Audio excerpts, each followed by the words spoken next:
Okay, hello everyone. We will be starting in a minute. Okay, I am looking forward to this being peak. So this one, yeah, episode 5, I never finished this one when I played the game the first time many years ago. So I'm very excited to see what it's all about.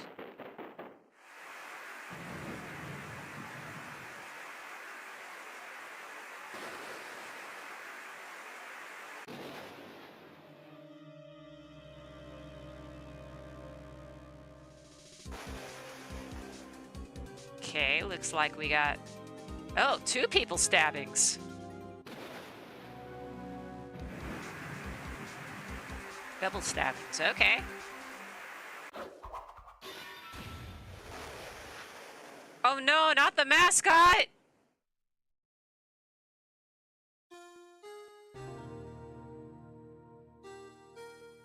Is the mascot okay? I hope they're alright! Hey, it's been 2 months since Maya left the office. 2 months without a single trial. I've had offers, but none I took. That is, until the day that girl showed up. Hey, February 22nd, 10:02 a.m. Wright & Co. Law offices. Why do I come here to the office every day?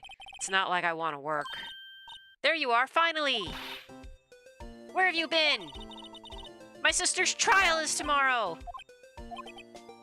Who are you? Doesn't matter who I am, it only matters who you are! The famous defense attorney, Mia Fey. Oh. You're not Mia Fey, are you? I'm sorry, but Miss Mia Fey no longer... Dude, just tell her she's dead! Be honest! So you are the coffee boy? I'm Phoenix Wright, a defense attorney. Right. Wait! You're the Phoenix Wright? The Phoenix Wright from the Edgeworth murder case? Yes, that's correct. It wasn't Edgeworth who was murdered, though. That's a relief, then. You're better than nobody. I think he's a little bit better than nobody. I'm sorry. I'm afraid I'm not taking cases right now. But you were Phoenix Wright, right? The undefeated defense attorney. Look, I'm not accepting any cases. I'm sorry, but you'll have to try elsewhere. Please! I'm out of time. But please, you have to help. It's my sister.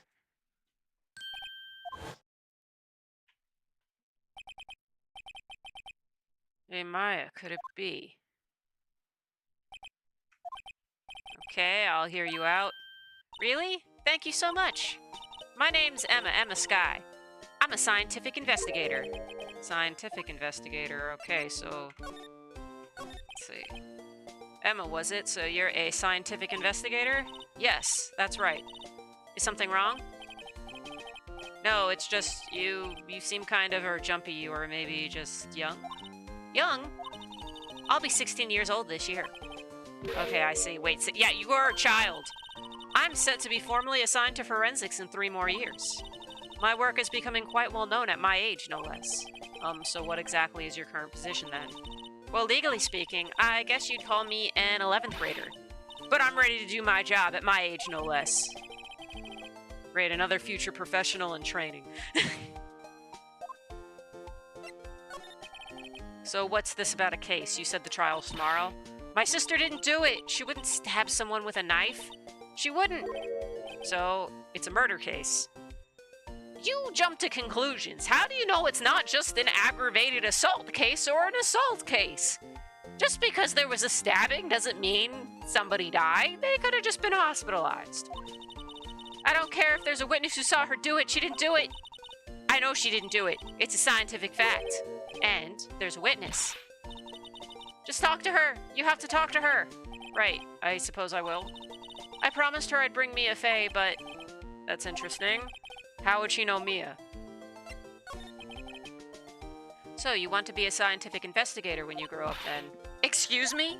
I'm not a child. I'll have you know. You're literally a child. Still, it's good to have a goal, albeit a very unusual one. I believe investigation should be done scientifically. Don't you? Yeah, sure can't fault her for a lack of enthusiasm. If this case is handled scientifically, I'm sure my sister's name will be cleared. Your sister? I've been doing research, you know. I'm developing a new scientific method of case investigation.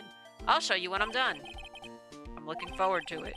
Guess I should get down to the detention center and talk to her sister. My sister asked for Mia specifically. This Mia Fey person was a few years below her in school, so they went to the same school. She always told me to go to Mia if I ever needed a defense attorney. And, well, I need one. Incidentally, Mia is a woman. Now that you mention it, I guess it is more of a woman's name than a man's. Well, it's nice of you to help your sister out like this. You must be close. Well, actually, when she gets like she is now, I kind of hate her. But she's my only family. Your only family? What about your parents? They died in a car accident when I was little.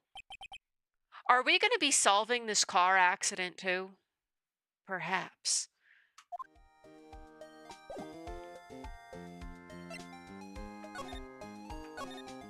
Right, let's go talk to the sister. I wonder what's wrong with Emma. She got quiet all of a sudden as soon as we arrived. I thought I told you I didn't want visitors. Sorry, ma'am, it's just your sister. No excuses, or did you not want to raise this year? Understood, ma'am. What was that all about? Hi, Lana. Funny. I seem to remember specifically telling you not to come here. Perhaps my memory is failing. Look, I didn't want to come here either, okay? But your trial's tomorrow and you still don't have a defense attorney. I'll be the one in court tomorrow. This has nothing to do with you. Isn't that right, Mr. Wright? Hey, how do you know me? Mia mentioned you. I've heard quite a bit. I'm sorry, what exactly is it that you do? My name is Lana Sky. I'm chief prosecutor for this district. Another prosecutor on trial? Two sisters, one lawyer. Could this be a coincidence? Emma, Lana. I mean, they're just like... Something wrong, Mr. Wright? There's something you should know from the start. Which is? The suspect in this case has confessed to the crime. Huh? Wait, but the suspect is... me. I did it. Well, Mr. Wright? Well, why don't you begin by telling me exactly what happened?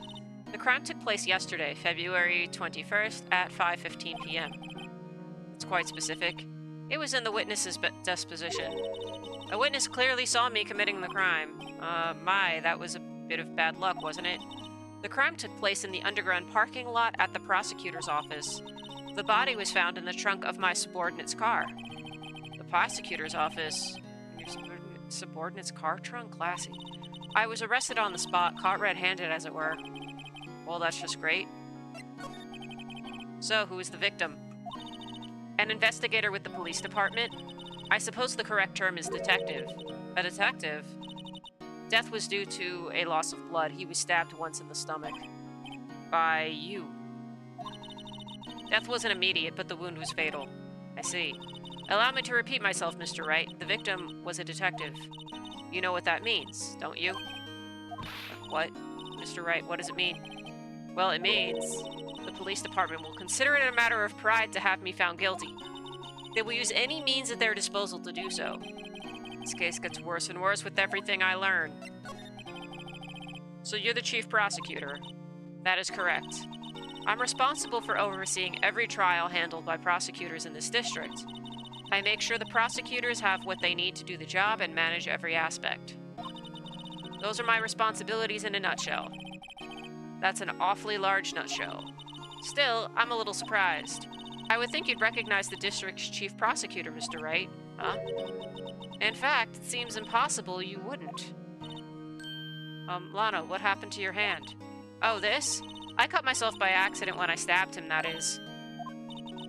I'm not very good at being a criminal, I suppose. How am I supposed to defend this? Time to change the subject. Wait, she was in the class ahead of Mia, wasn't she? You were in school with Mia, correct? A few years above her? Emma told you that too, did she? Well, why not? I did drag him all the way here from his office. Although it seems he has very little in common with Mia. Hey, it was in law school. I was in my 3rd year, and she was auditing the class. She was different than the other students. Different? She was strong. She'd do anything to become a defense attorney, anything. That was probably why she was attracted to me. Oh. Oh. Do we have a Yuri side plot? Do we have no, wrong one. Do we have Yuri side plot? Excuse me? Intellectually attracted. Don't crush my dreams. Lana was top of her class in school. I was the best there was. Oh. I'm doing pretty good in school too, by the way. Sounds a bit different when Emma says it. Well, Mr. Wright? Excuse me? As you can plainly see, I am admitting my guilt. I think it's safe to say, there is no way you can take this case, none. But Lana... Oh, hello! Why are you doing this to me? You never think of anyone but yourself. I know you didn't do it, Lana, I know. So how can you say you did?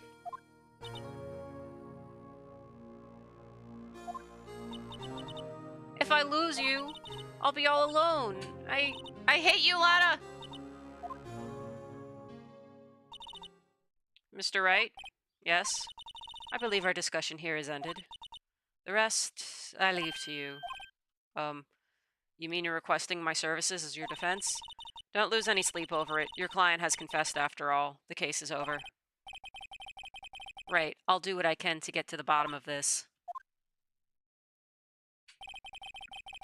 Lana has confessed to the crime, yes. But something doesn't fit. It's that look in Emma's eyes. There's something else going on here, and I'm gonna find out what. I'm sorry, Mr. Wright. Huh? About what? My sister, she's not always like that, you know. I just never expected to be defending another prosecutor again. She's changed a lot. She used to be so gentle, always smiling. Everybody liked her.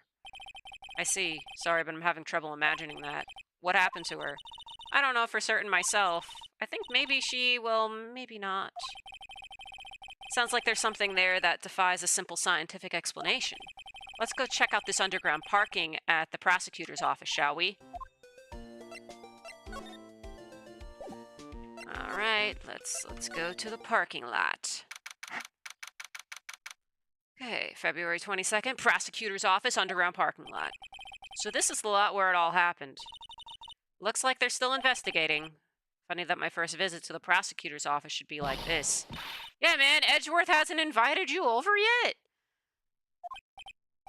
Hey, what are you thinking? Well, they are going to be my coworkers 3 years from now, after all. No harm in saying hello. Actually, there is. You know attorneys aren't supposed to examine crime scenes. I'm trying not to stand out too much here, see? Hey there. You expecting to go unnoticed here, partner? Partner? Who's this guy? What do we have here? Looks like a bambina got loose from the ranch and is up to no good. Folks gotta learn to keep them doggies tied down, partner. Mr. Marshall? Marshall looks like more like a sheriff to me. Looky here, Bambina, I know how you feel. Bambina's an Italian term. I'm not sure what the localizers were doing with this one, but let's go with it. But this is my gang, is Gold Strike, see? Strike? This is our claim, our territory, with a mother load of evidence. If you're fixing to mess with what's ours, you'll regret it, partner. You know what dreams the cacti out in the desert dream? You want to? What's this guy talking about? You head along home now. Happy trails, Bambino. Was that, hombre a friend of yours? Kind of. Sort of. Yeah, he's a detective. Thinks he's a sheriff from the Wild West, it seems. Well, I mean, obviously the dude's a Westaboo. That's Westaboo behavior if I've ever seen it. Look, a door. This must mean something. I'm not sure that doors mean anything. No, it won't open a mysterious lock. I fail to see what's mysterious about it. Mr. Wright, you need to learn to enjoy life more. Let's finish our investigation first, shall we? Okay, we got a ladder. That's a step ladder. What's the difference in scientific terms, please? Basic nature of things. I thought the step ladders are the ones that open in two.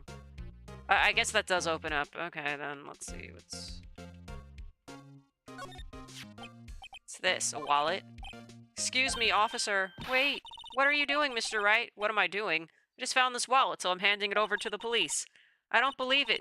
This is real basic. Anything at a crime scene is evidence. Let's be scientific about this, please. Just put it in your pocket. How is that scientific? Okay, are we gonna look at, like, who the wallet belongs to? I'm called to duty already at my tender age. Here, I'll teach you the trick to examining evidence in detail, okay? By the way, her eyes are sparkling. I can tell she's been waiting for this. Okay. Now, look at the court record. You have to be sure to examine evidence carefully on all sides. Now, let's start examining from every angle. Look, I think there might be a clue here. You should check it out with a press of enter. Okay. This is an ID card. Sergeant Bruce Goodman. ID number C. Well, isn't scientific investigation useful? I guess, though I don't see what science has to do with it. Goodman's ID added to the court record.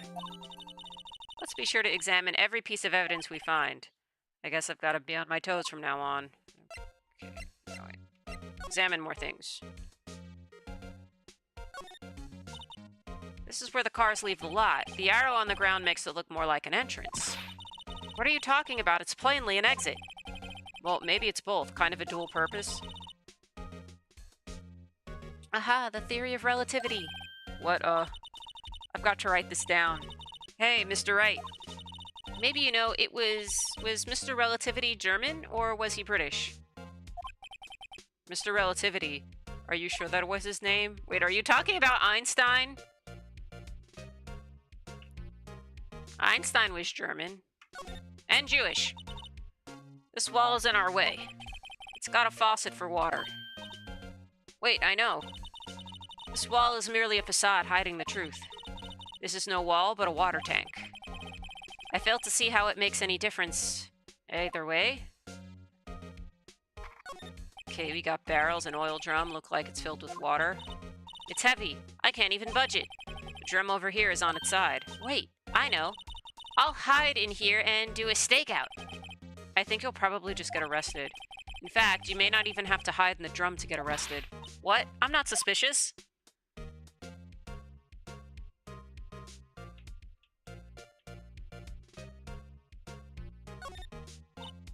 Look, a stylish glass-walled room. Very nice. You can see the whole parking lot from in there. It says security. Perhaps it's a cafe. Oh my god, girl, you have, like, literally no social awareness. Okay, yeah, that must be it. Let's check it out later. I hate to break it to you, but I think that's probably just a security guard office. You know, I scored a 97 on my science test the other day. Too bad they don't have a test for common sense. Let's see.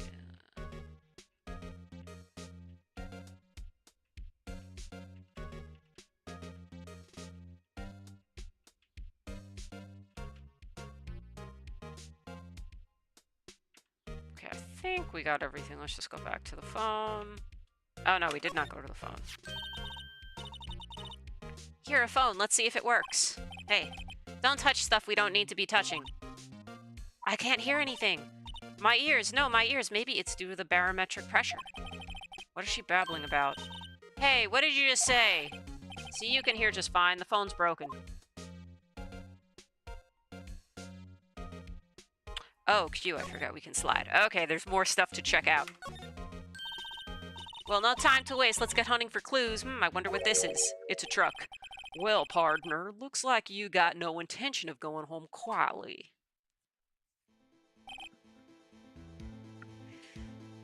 Like, I know you're a cop, but, like, how long is that knife? Because, like, I know in Japan you can't have a knife above a certain size, and that looks like it's above the size that's legally allowed. You got a special exception because you're a cop? Like I said before, this here's our claim. You best be moseying along, unless you're fixing to bite the bullet. Yeah, scary. Could you just tell us one thing? Who owns that car? Well, well. Little Philly's got a good nose on her. You want to know who rides that red Mustang with the body in her salad alley? Please. No problem, partner. About time for vittles anyway. Get yourself to the saloon up on the 12th floor of the prospector's office. Might just find you a cerveza you like. Where does this guy think he is? This is a... How does a Westaboo manage to get this far along in his jobs? 8 notes of self, look up Vittles, Saloon, Cerveza. Maybe we should check out room 1202, the High Prosecutor's office. In any case, stay away from the car. And look around here all you like, just keep your paws off our claim. Right, great. Great, maybe there are some clues around here, Mr. Wright. Let's check it out. Excuse me? Were you two all set? Us? Okay, we got a Gyaru. What's this? She couldn't be.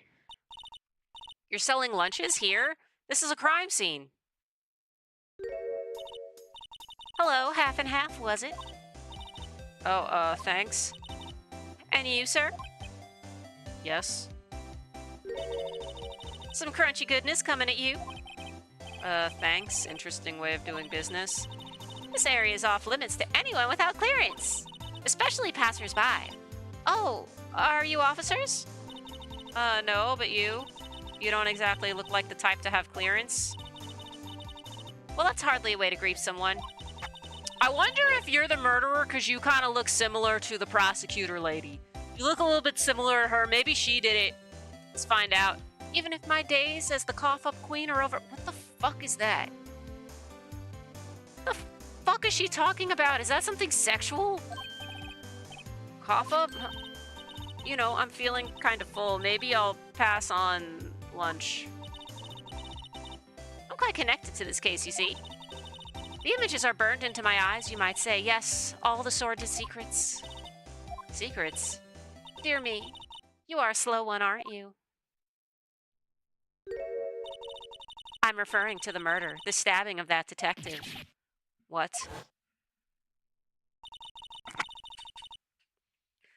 A witness clearly saw me committing the crime.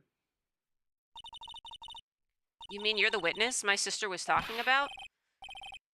Please, cough-up queen, tell us what happened. The name is Angel Star. Don't you go forgetting it. Or before you know it, I'll have you whimpering at my heels. Yes, man. Yeah, okay, maybe I should give her the Dami mommy voice. Let's see. Case. Somehow, I knew. Yesterday was a day of destiny. I knew something was going to happen. Just like I know the daily special on Friday every week is salmon. Destiny? Was yesterday special for some reason? You're a defense attorney, right? You should know then. You should know the foul misdeeds of the evil ones who haunt this den of inequity. Evil ones? Prosecutors. They have no qualms at all about blackening the name of innocence. And yesterday they paid homage to the most evil one of all. They gave an award for King of Prosecutors. What a farce. So she's saying there was some sort of prosecutors' convention yesterday. I was almost compelled to lace their lunches with something foul. Do you have a personal grievance against prosecutors or something? Or is there some kind of scientific evidence of this, evil? Young miss, mock me at your own risk.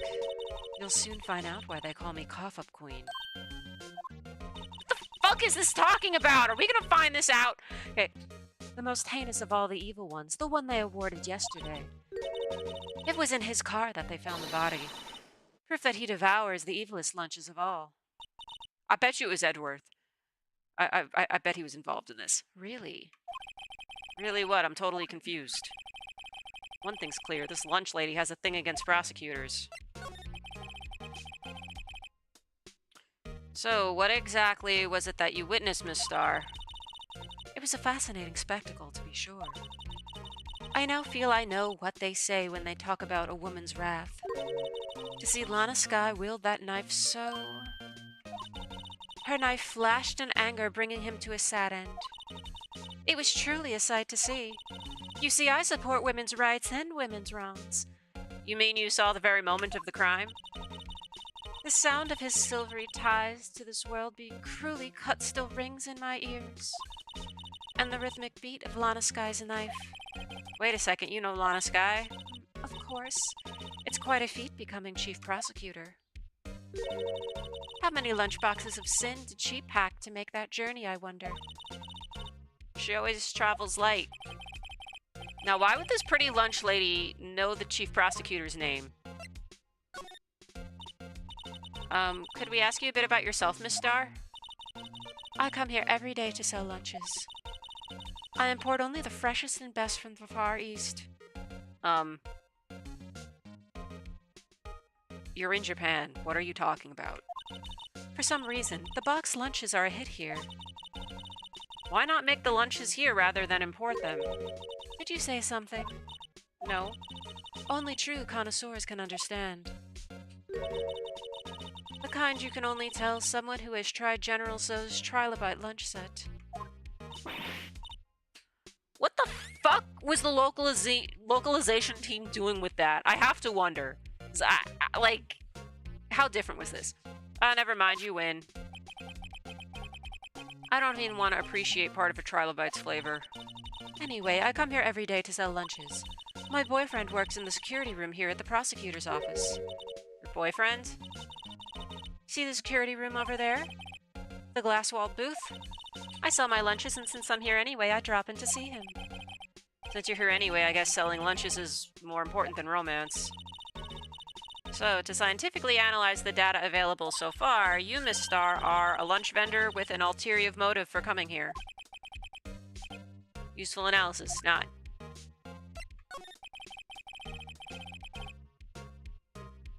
Did you have a bad experience with a prosecutor, Miss Starr? I sense some hostility. Hostility? Huh, perhaps. Prosecutors are all alike, and the bigger they get, the worse they smell. Kind of like 10-day-old clams in the chowder. I wonder if Miss Starr was involved in some sort of legal trouble in the past. Yeah, I was about to say maybe she got sued for food poisoning. That'd be a sure cause of food poisoning, scientifically speaking, of course. I mean, now you're talking cough-up queen. Thought she was just a lunch vendor, but now I'm not so sure.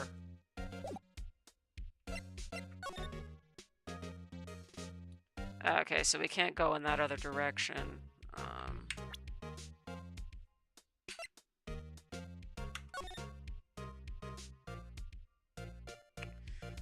Okay, let's try to rotate.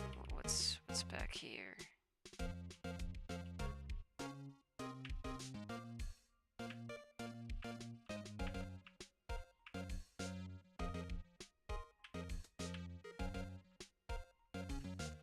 Wait, one specific angle it lights up. How do I...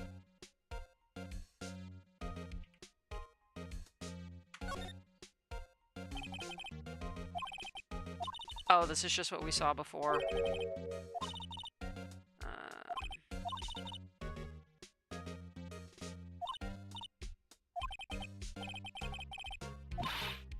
Okay. Okay, so that's nothing new. I guess we can do it with this too. Oh, he has an ID number.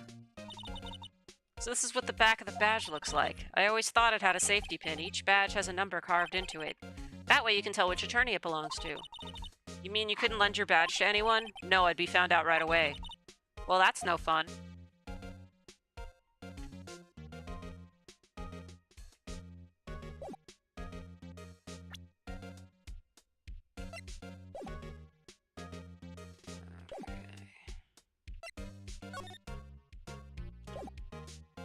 Let's just go over this one more time to see if there's anything that we can check again.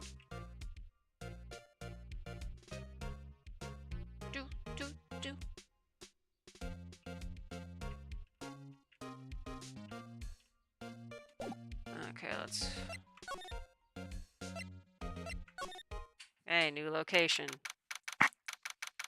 Oh, okay, they're all... Edgeworth's a Steel Samurai fan! At least I'm assuming that's Edgeworth. This is the kind of room that just screams I can do the job. Quite a change from your office, really. Thanks. Look, there's a trophy or something here. Trophy? What, the shield? Takes real nerve to display stuff like this. Whoever's office this is, they must be a real stuck-up jerk. Phoenix Wright. You never tire of prying into other people's business, do you? That voice. I cannot believe he has one of his jackets just, like, mounted on the wall like an art piece. This guy. Long time no see, Edgeworth. Mr. Edgeworth! You know him from somewhere? Of course, I'm his biggest fan.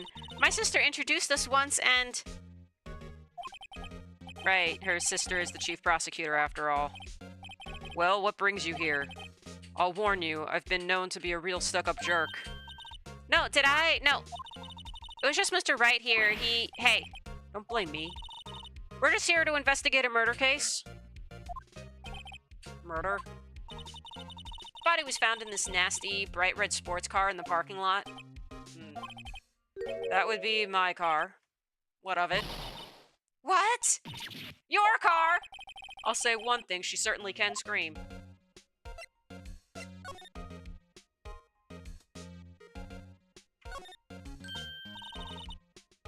Lacier than his usual ones. This must be his lucky trial jacket.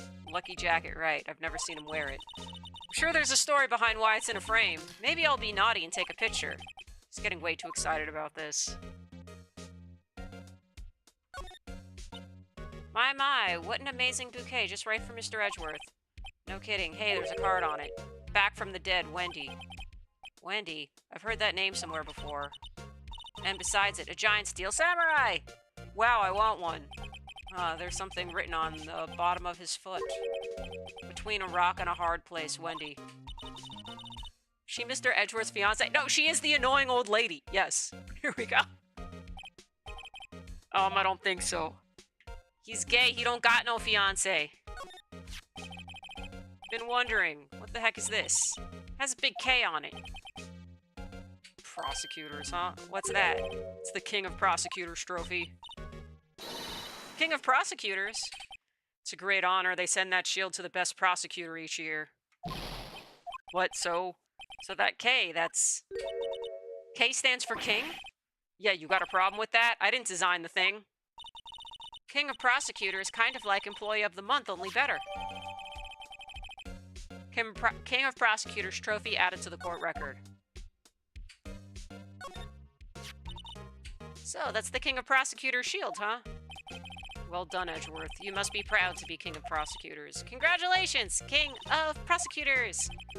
Please stop saying that. That still doesn't explain one thing. Why is the tip of the shield broken off? Is that the murder weapon? One of them? Oh, hold up. Umaneko reference right here! Hey, a chessboard! I'm not too up on my chess, but it looks like blue's in a bit of a tight spot. The red knights have surrounded the blue pawn. Oh, we even have red versus blue Umaneko reference. Those horses are mounted knights. Their swords have really sharp edges. And check out that poor pawn. His head is kind of spiky. Kind of reminds me of you. Mr. Edgeworth must be an avid chess player. What's wrong, Mr. Wright? Edges surrounding a pawn with spiky hair. Nah, it's nothing. Is it nothing? Or is it gay?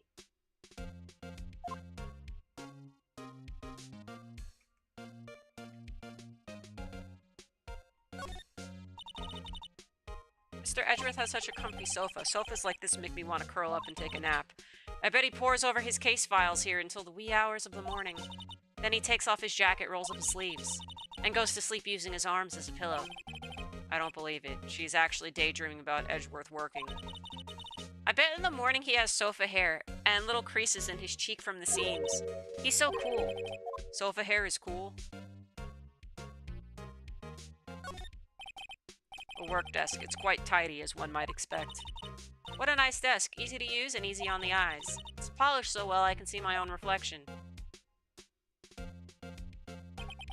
Strange. Why did I just picture Detective Gumshoe? Maybe I'll take that name plaque as a souvenir. Don't. He'll sue you. Oh, cute. What a pretty tea set. I go more for the instant tea bags myself. Amazing. The drawer below is filled with packets of tea leaves. They're all sorted by place of origin and flavor. Look at this royal blend. What an exquisitely splendid concoction. There's such a thing as taking a hobby too far. No, there's not! Man, I'd love to try some of that tea. That tea's probably lit. Whoa, these are all case files. They're stacked up to the ceiling. There's even a ladder. Odd. I thought Edgeworth wasn't good with heights. You must have someone get them for him. Strange, why did I just picture Gumshoe? You must study these cases reports so closely, he's so cool. You wouldn't say that if you saw him sweating bullets up on that ladder.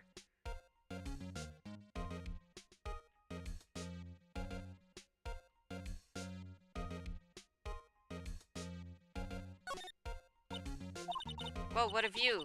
It must be nice to have an office on the 12th floor. I guess you would feel important. Incidentally, were you to jump out this window, the time until impact with the ground would be... Got it. Approximately 3.23 seconds. That's handy to know.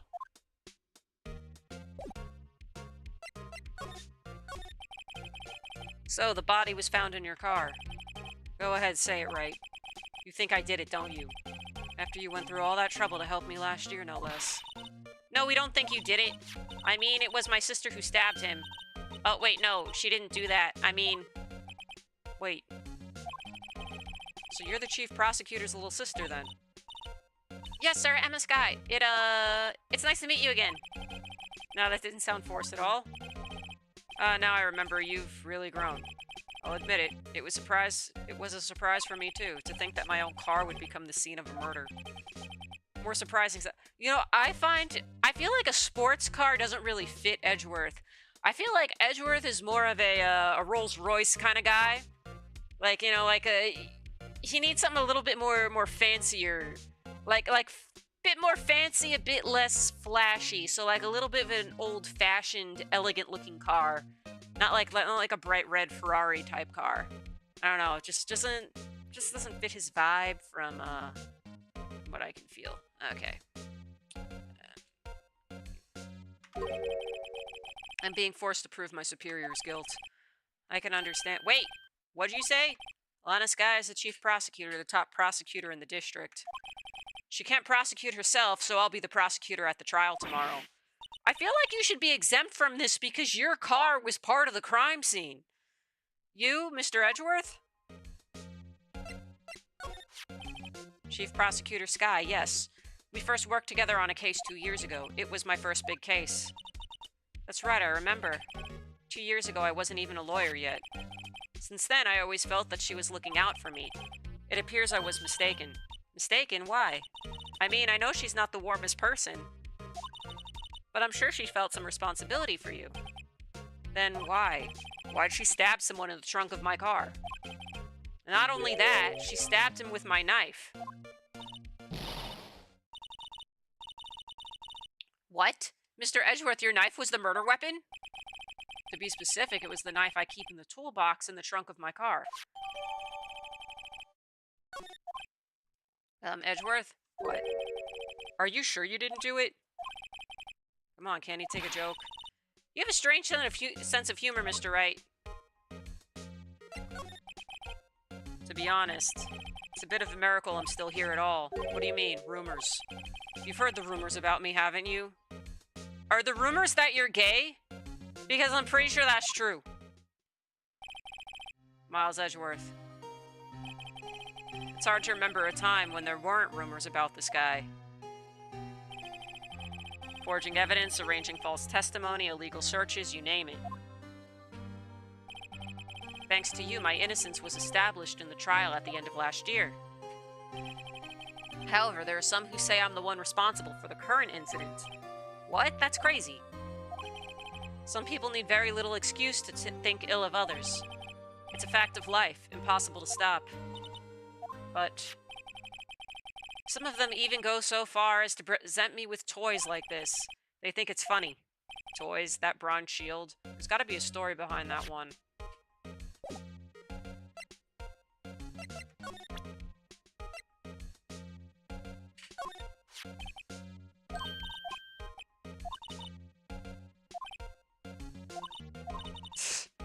Okay, I guess I can't show him that. I just wanted to see what he was gonna say. Oh no, wait, we don't need to move. We want to just see if there's anything else we can examine again after talking to him, because that happens sometimes. Okay, let's...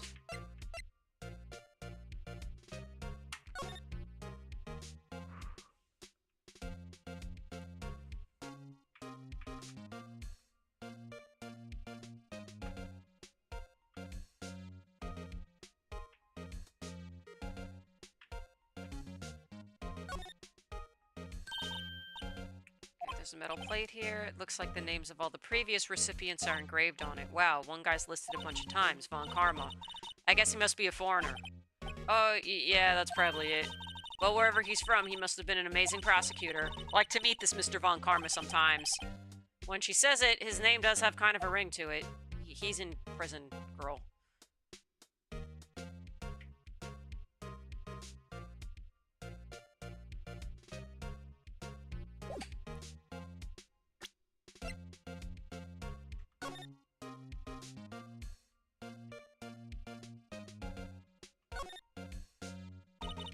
This must be the victim's blood, right?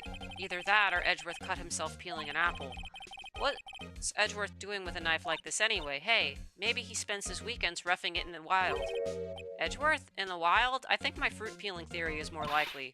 Are you kidding? I always pictured him as an outdoorsman. No, there's a scary thought.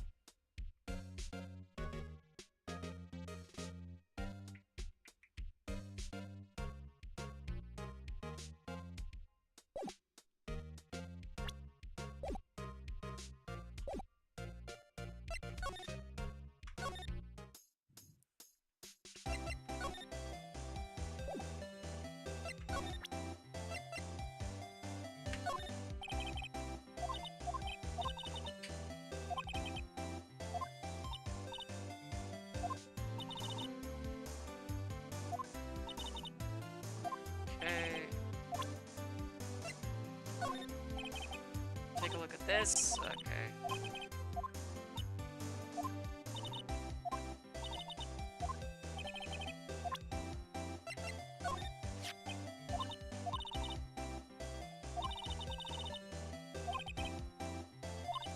Okay, let's see if she...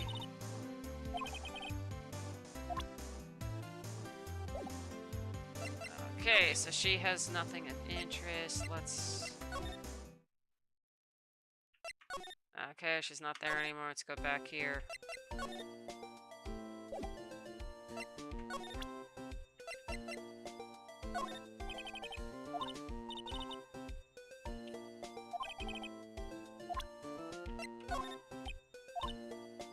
Okay, you have no new insights on this? Why aren't you, like, DNA testing this or something, scientist?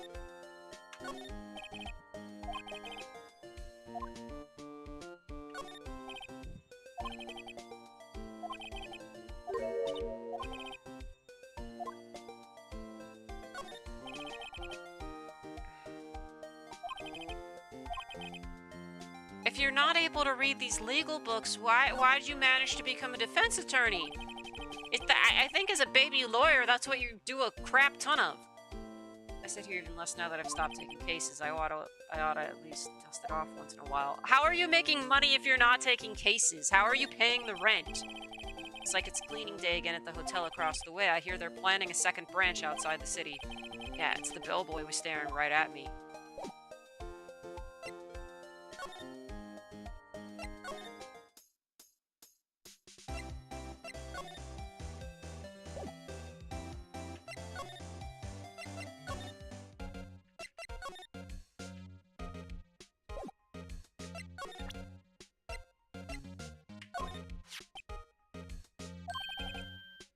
Take that foolish grin elsewhere, Wright. I lost a day of work to receive that travesty. Huh? Why is that?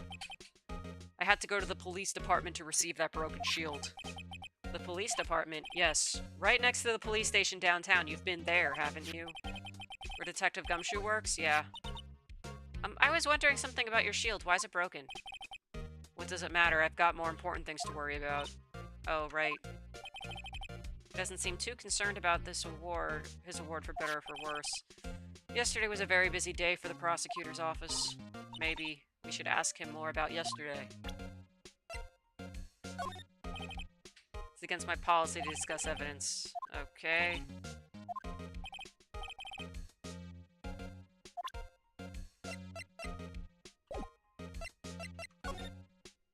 Oh, new thing. Okay. Could you tell me more about yesterday, the day of the murder? Yesterday was the annual cleaning day at the prosecutor's office. Cleaning day? Working with the police department, we sort and file all evidence for solved cases. We call it evidence transfer. Wiping your hands of old cases, in other words. Oh, and another thing. A ceremony was held at the police department. There's an annual review and awards for outstanding police officers and prosecutors. And that's when you got the shield. I was at the police department yesterday afternoon. I got back here at 5:12. That's very precise.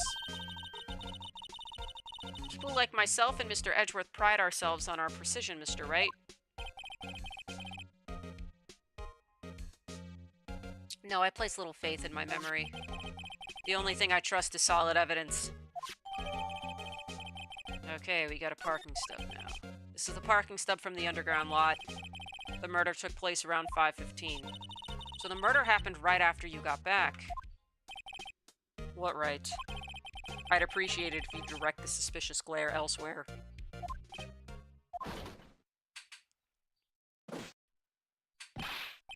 Excuse me, but is Mr. Edgeworth anywhere on the premises? Who is this guy? I'm Edgeworth. What is it? I'm here, sir, at the crest of the chief, sir. I've got your report, sir. Report? What? Did you find new evidence in the case against Chief Prosecutor Sky? I don't like the way this conversation is going at all. Skysker? No, sir. No name of that kind, sir. Not in this report, sir. I think I just heard Edgeworth's lid blow. Mr. Edgeworth's lid isn't on very tight, is it? I made a clear request to the police department, did I not? I need to focus on the trial tomorrow, so don't bring me anything unrelated. Sir, I'm just following orders, sir. They told me to bring this to you. I wasn't aware of the particulars of your arrangements. Give me your name. Yes. Sir Meekins. Sir, Officer Meekins. Right, Officer Meekins. Take your report and leave. And good luck with that raise next month. But, sir, I didn't know. Our guy looks like he was absent on the day they gave out brains, and good luck. Okay. Right, yes, sir. He caught me off guard. As you can see, I'm busy. You may leave now. Let's do what he says, Mr. Wright. The victim was a detective from the same department as that patrolman just now. Go down to the police department. You can ask more there. Thanks. He seems to have finally calmed down at least.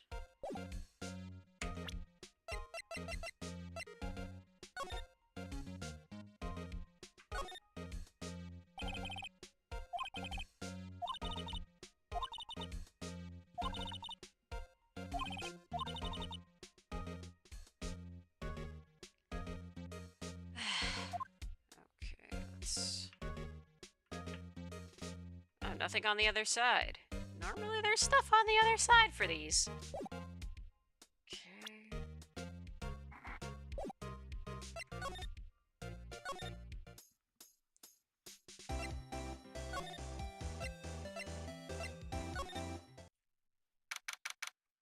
February 22nd, Police Department entrance.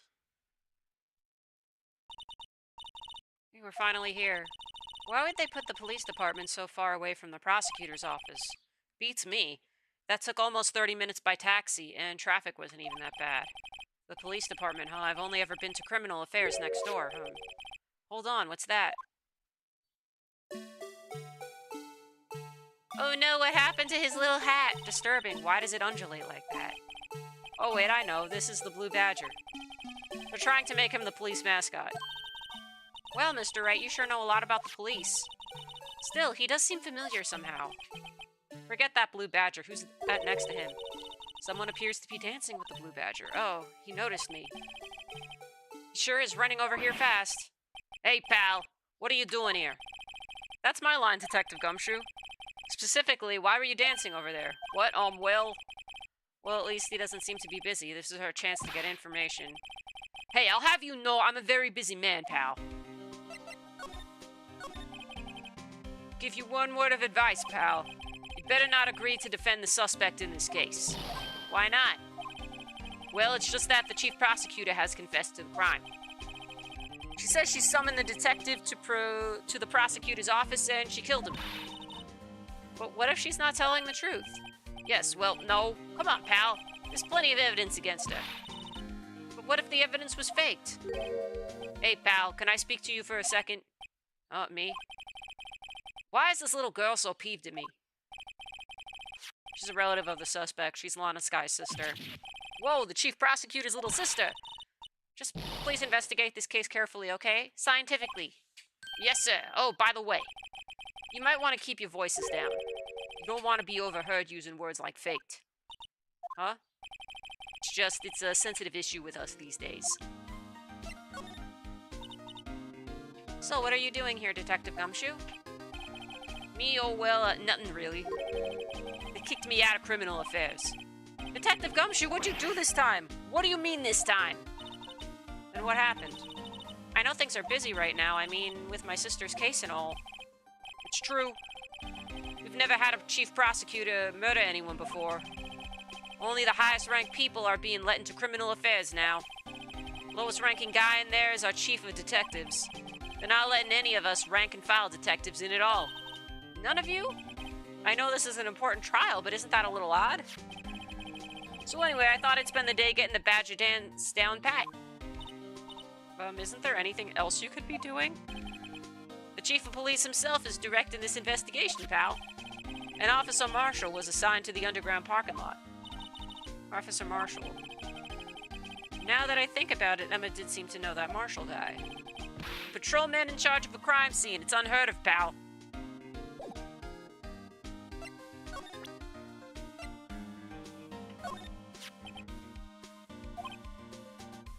Detective ID card. You can't just keep that. You have to turn it into the police. It's people like you that get me into so much trouble all the time.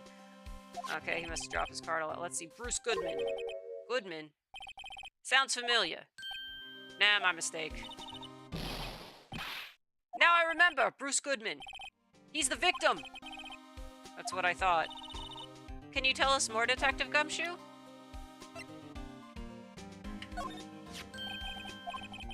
It's the King of Prosecutors award that Mr. Edgeworth got yesterday. Were you at the award ceremony? Of course, pal. I got an award for diligence myself. Ah, congratulations.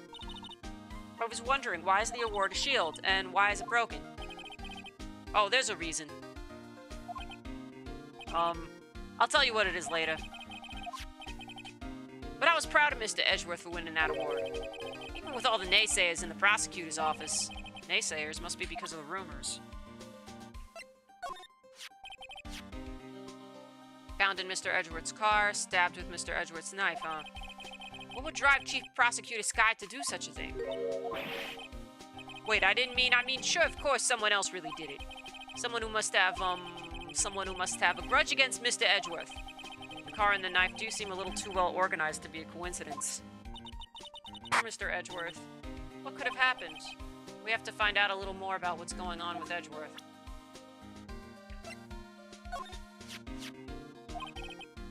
Let's see. Showing those together.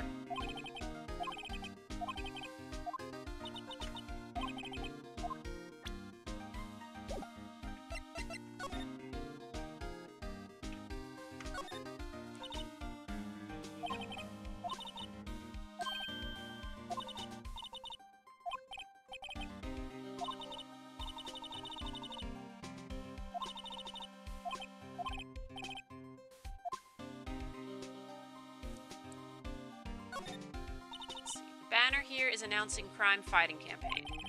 Nice slogan. I wonder if they'll be selling fingerprinting sets. I don't think it's that kind of campaign. What family would want a set at home? It's good for finding out who snuck into the cookie jar. I think most families can figure that out without the extra help.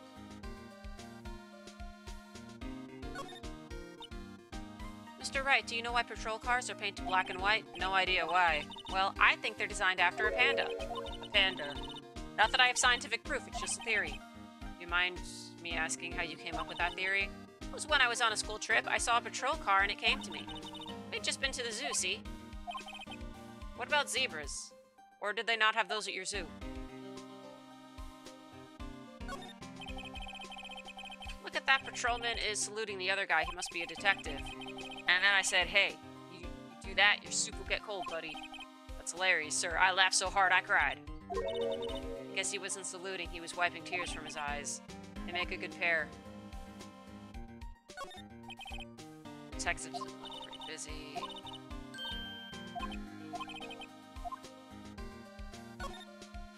I was wondering about that. What? The Dancing Blue Badger? It's my masterpiece.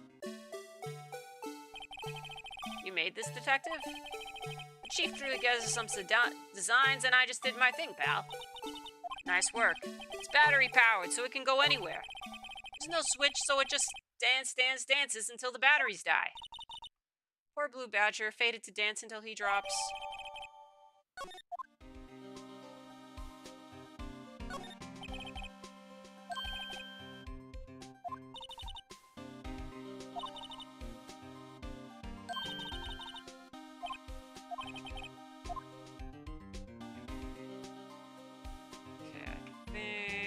Checked everything.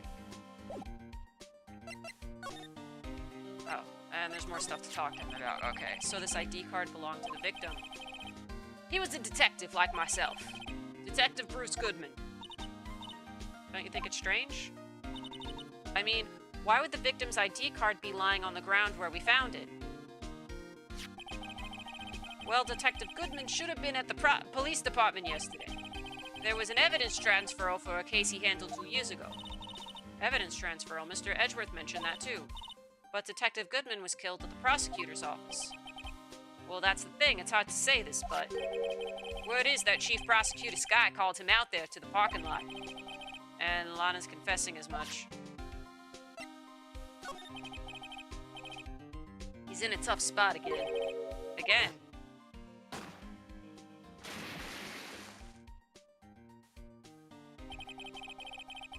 Well, it all started with the murder of that defense attorney, Hammond.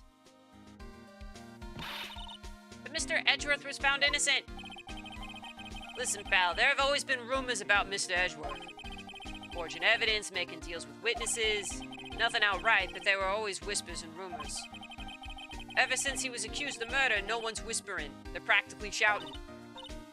But there's no evidence against him. Well, Mr. Edgeworth has always had unusually strong ties to the department higher-ups.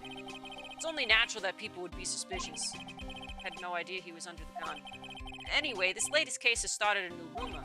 People say the only reason he took this case is because he's aiming for the chief prosecutor position himself. What? But I know the truth, pal. Nobody wants to be the one who has to prosecute the chief prosecutor. Mr. Edgeworth is biting the bullet on this one. He's doing this for all of us. And that's all I know about that. I'm not officially on the case, you know. Thank you. Why aren't you handling the case, detective? We met the guy who is. What was his name? The guy in the parking lot? That'd be Officer Marshall. He was appointed directly by the chief of police. Officer Marshall, is he some kind of Wild West sheriff or something?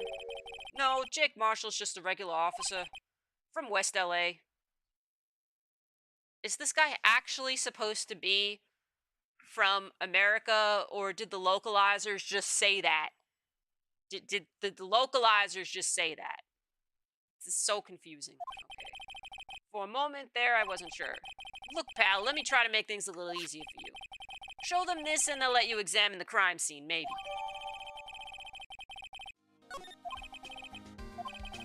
Just act like you're supposed to be there and nobody will look at you twice, pal.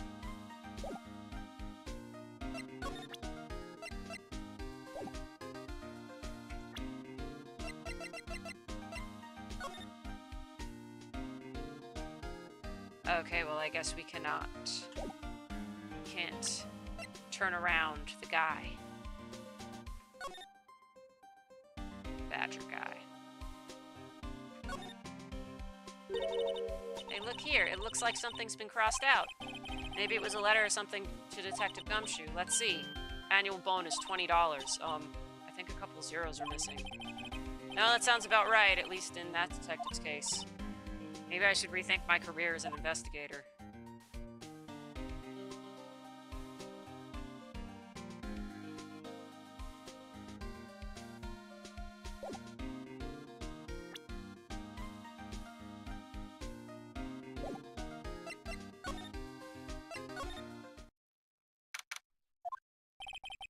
Looks like the investigation is still going. I have to be getting back to the shop. Sorry, looks like I'll be stuck in this pit till the sun sleeps. See you in my dreams tonight then, baby. Okay, is this a security guard? No. Oh, still here? Hello? Why the surprised looks? Didn't I mention? I've got a boyfriend in criminal affairs, too. What happened to the security guard? Hey, what's wrong, Bambino? You're looking like a doggy that's lost its herd. Jake Marshall. Strange guy to put in charge of a crime scene. There's something I wanted to ask you.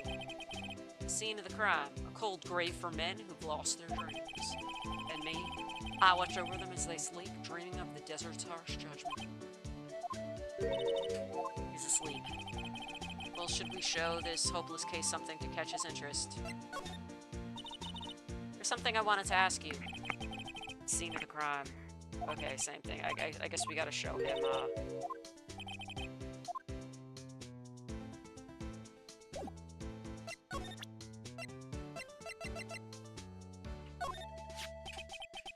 Do you mind reading this for me? What's this? I warn you, fan letters to me go right to the spittoon. That's rude. You should be nicer to your fans. You should at least read your fan letters.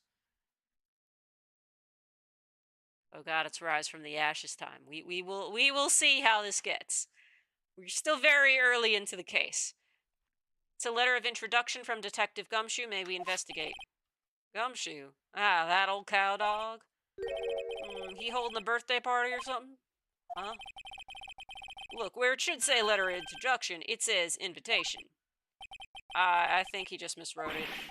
Wait, why am I getting all defensive here? You're a defense attorney, isn't that your job? No worries, this proves it's from Detective Gumshoe. Better than a blood test. Guess I'd better let you in then. Thank you, officer. Oh, that's right, he's a patrolman, not a detective. Which reminds me. Hey, wait a sec. Isn't a crime scene supposed to be handled by a detective or higher? Well, folks, the clues are calling. Welcome to our gold strike. We like the settler. Strike out for lands unknown. Manifest destiny. Let's have a hootenanny. Mr. Wright, what do you say? I say I won't be needing this anymore. Okay.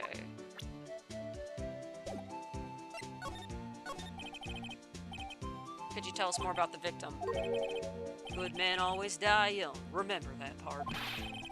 Could you be a little more specific? Bruce Goodman. He was a detective, right? Well, aren't you a feisty doggy there now? Detective Goodman was stabbed here at 5:15. The smiling Madonna told me the tale. I think he means the witness, Miss Angel Starr. One stab to the chest, a fine piece of work. This here's the autopsy report. Is my sister involved with the victim in any way?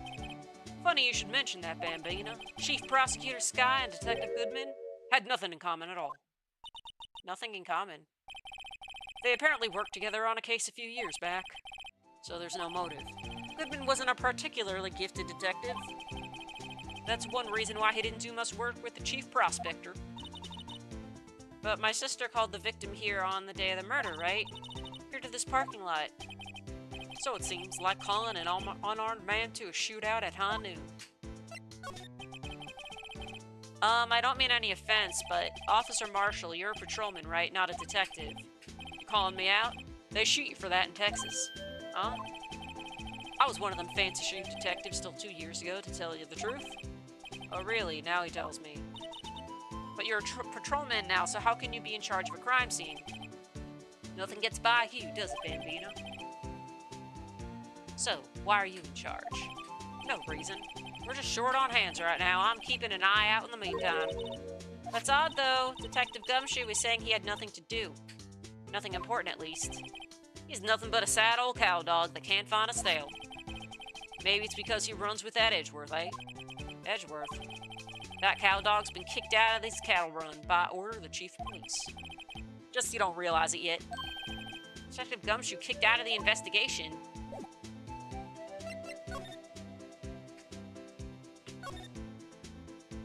Let's check out stuff here. B block is through there. That's where visitors park. I can see the Lunchland car over there, far in the distance. Hey, you're right. I like the cute design on the door. I see a cartoon cow munching down on a juicy-looking steak. Doesn't that strike you as a little creepy?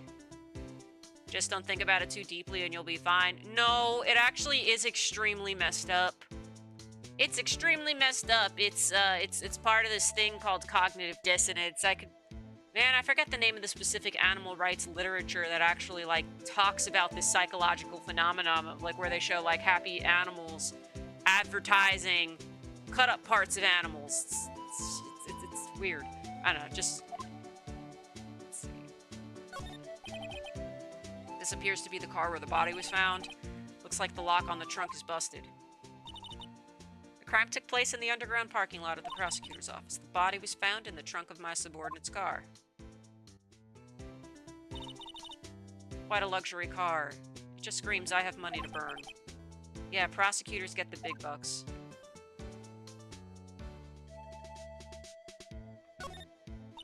A block. This area is reserved for prosecutors. Defense attorneys are regulated to B block. I dream of the day when I will be able to park my car here. I'll go over to B block to buy my hamburgers from you, Mr. Wright. I'm not planning on giving up my job that soon. Oh, hey, what's this? Looks like a cell phone.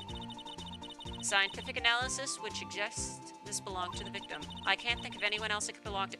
How is that scientific? This is literally just you thinking that's what it is. Are you dusting this for prints? Are you trying to find DNA on this? Do you have any evidence that this belonged to the guy? Are you going to open it and look through the contacts to try and place it? Yeah, exactly. Should we check it out? What exactly? Check it out. Right. Let's check it out.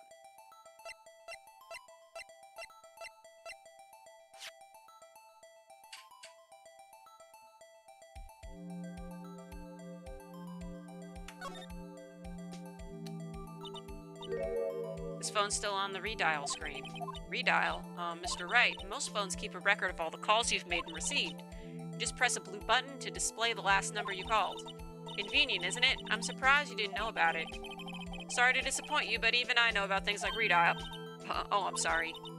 It's just you never know with people from your generation. Whatever, let's check this phone out.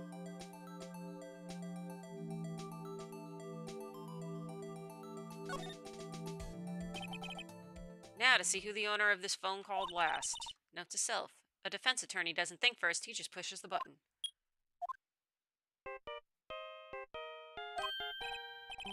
That song, I know that.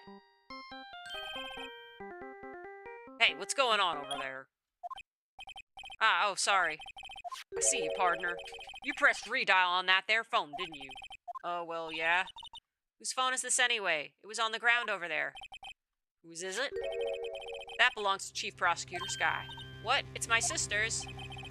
She apparently dropped it when she was taken into custody right after the crime. Look, the last call was made right when the murder occurred. Looks like she was fixing to call someone. Except she only spoke for a few seconds, according to this. Who'd she call? No idea. Sorry, partner. Now, I got a question for you, partner. I heard a phone ring just now, one of those newfangled ringtones. Oh, that? Oh. I'm sorry, that was my phone. What? Your phone? Yeah, it's kind of strange, but someone called me right as we picked up the other phone, a wrong number. I hope you're not lying. They shoot you for that in Texas, partner.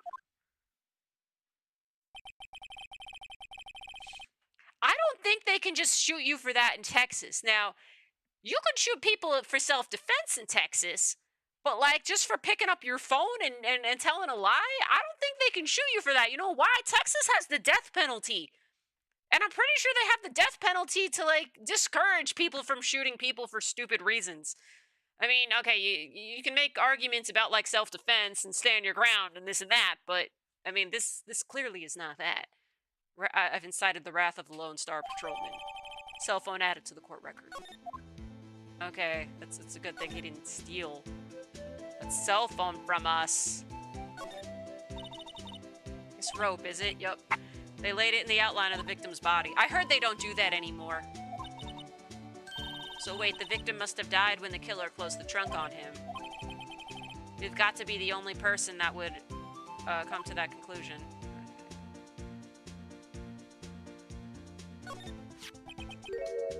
What's this? Looks like a note of some sort. Look, something's written on it.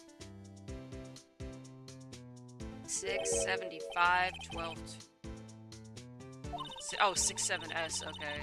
I would have read that as 75, so it's a good thing they clarified for us. There's a name printed on the paper above that, Goodman. Maybe it fell out of his pocket when he was killed. Well, so, what does it mean, Mr. Wright?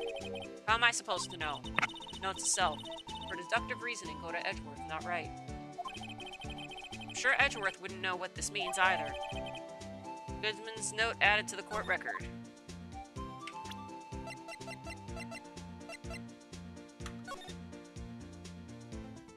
Oh, okay, we can't flip that over. Okay, Bruce Goodman, 36, date and time of death, between 4 and 5:30. Loss of blood from chest wound. Wound caused by a 4.5-inch knife. A single stab wound was found. Alright.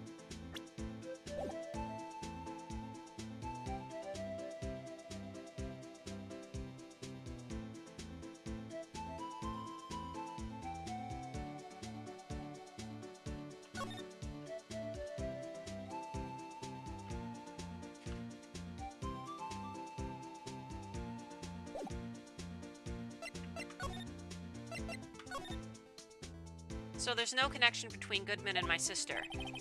That's correct, but there's a gold mine of evidence against her.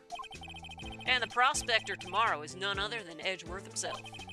I'm afraid your sister's fate is decided, Bambina. Many condolences. Officer Marshall. Yeah, Bambina? How can you say that? You and my sister, you were... Is there something between this cop and her sister that I don't know about? I apologize, Bambina. Something must have gotten to me. Maybe it's that dry wind that's a-blowing through the prospector's office. Dry wind or ill will. Someone's up to something here, but who?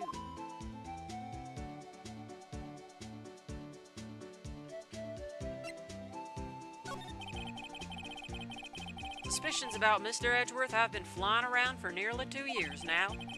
Forged evidence and arranging testimonies, you mean? Oh. He was unbeatable because he did whatever it took to win. Unbeatable, that is, until he met you. But rumors are just rumors, aren't they? These are prosecutors are talking about. Evidence is everything to them. If you follow the rumors about Edgeworth to their source, you find one person. But they're off limits, untouchable, you might say. One person who? Hate to say this, but it's your sister, Bambino. Chief Prospector Lana Sky. What? My sister? Edgeworth couldn't rustle all those cattle by himself. Some people load their guns with bullets, some people load them with deals. What you're saying, Edgeworth was making deals to win trials? Where there's gunshots, there's bound to be bullets. That's what the old-timers say.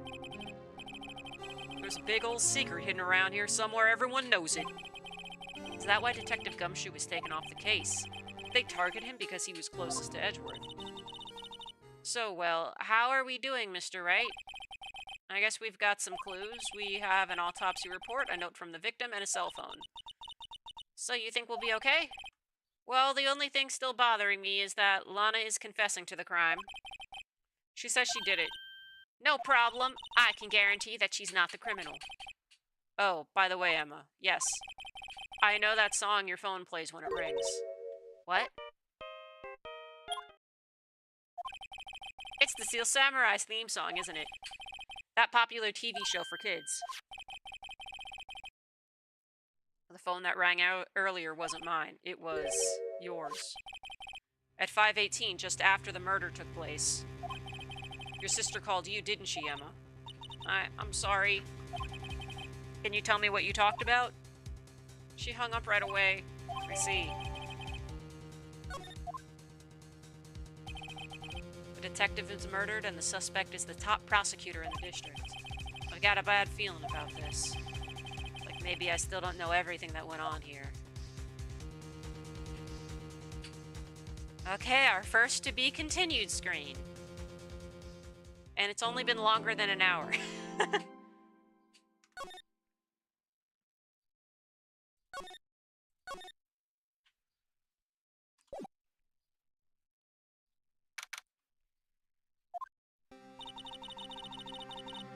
How did How did the investigation go yesterday, Mr. Wright? Frankly, there are still a lot of gray areas. Or rather, the whole thing is one big gray area. Don't worry about me, no matter what the outcome. I'm ready to accept my fate. I believe in you, sis. Mr. Wright, let me offer you a word of advice. Yes? A defense attorney should never believe their client. The defendant is called to trial because they are suspected of wrongdoing. Never forget that. The Sky, you... Okay, but... Do they have, like, attorney-client privilege in Japan? Like, shouldn't you just be honest with your attorney and they're not able to say what you said? Like, this is ridiculous. I feel like you should believe your client to work with them. Or actually, maybe not. You should try to suss out... Actually, I'm not a lawyer. I don't know. I should ask a lawyer this. Okay, you remind me a lot of Mia. But there's one decisive difference between you and her. And that is, you're not a defense attorney. I believe it's almost time for the trial. Good luck, Mr. Wright.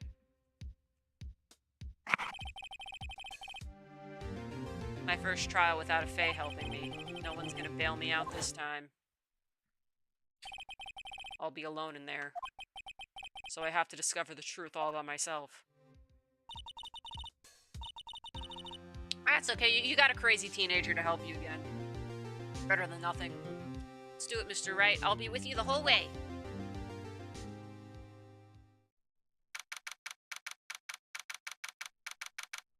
February 23rd, 10 a.m.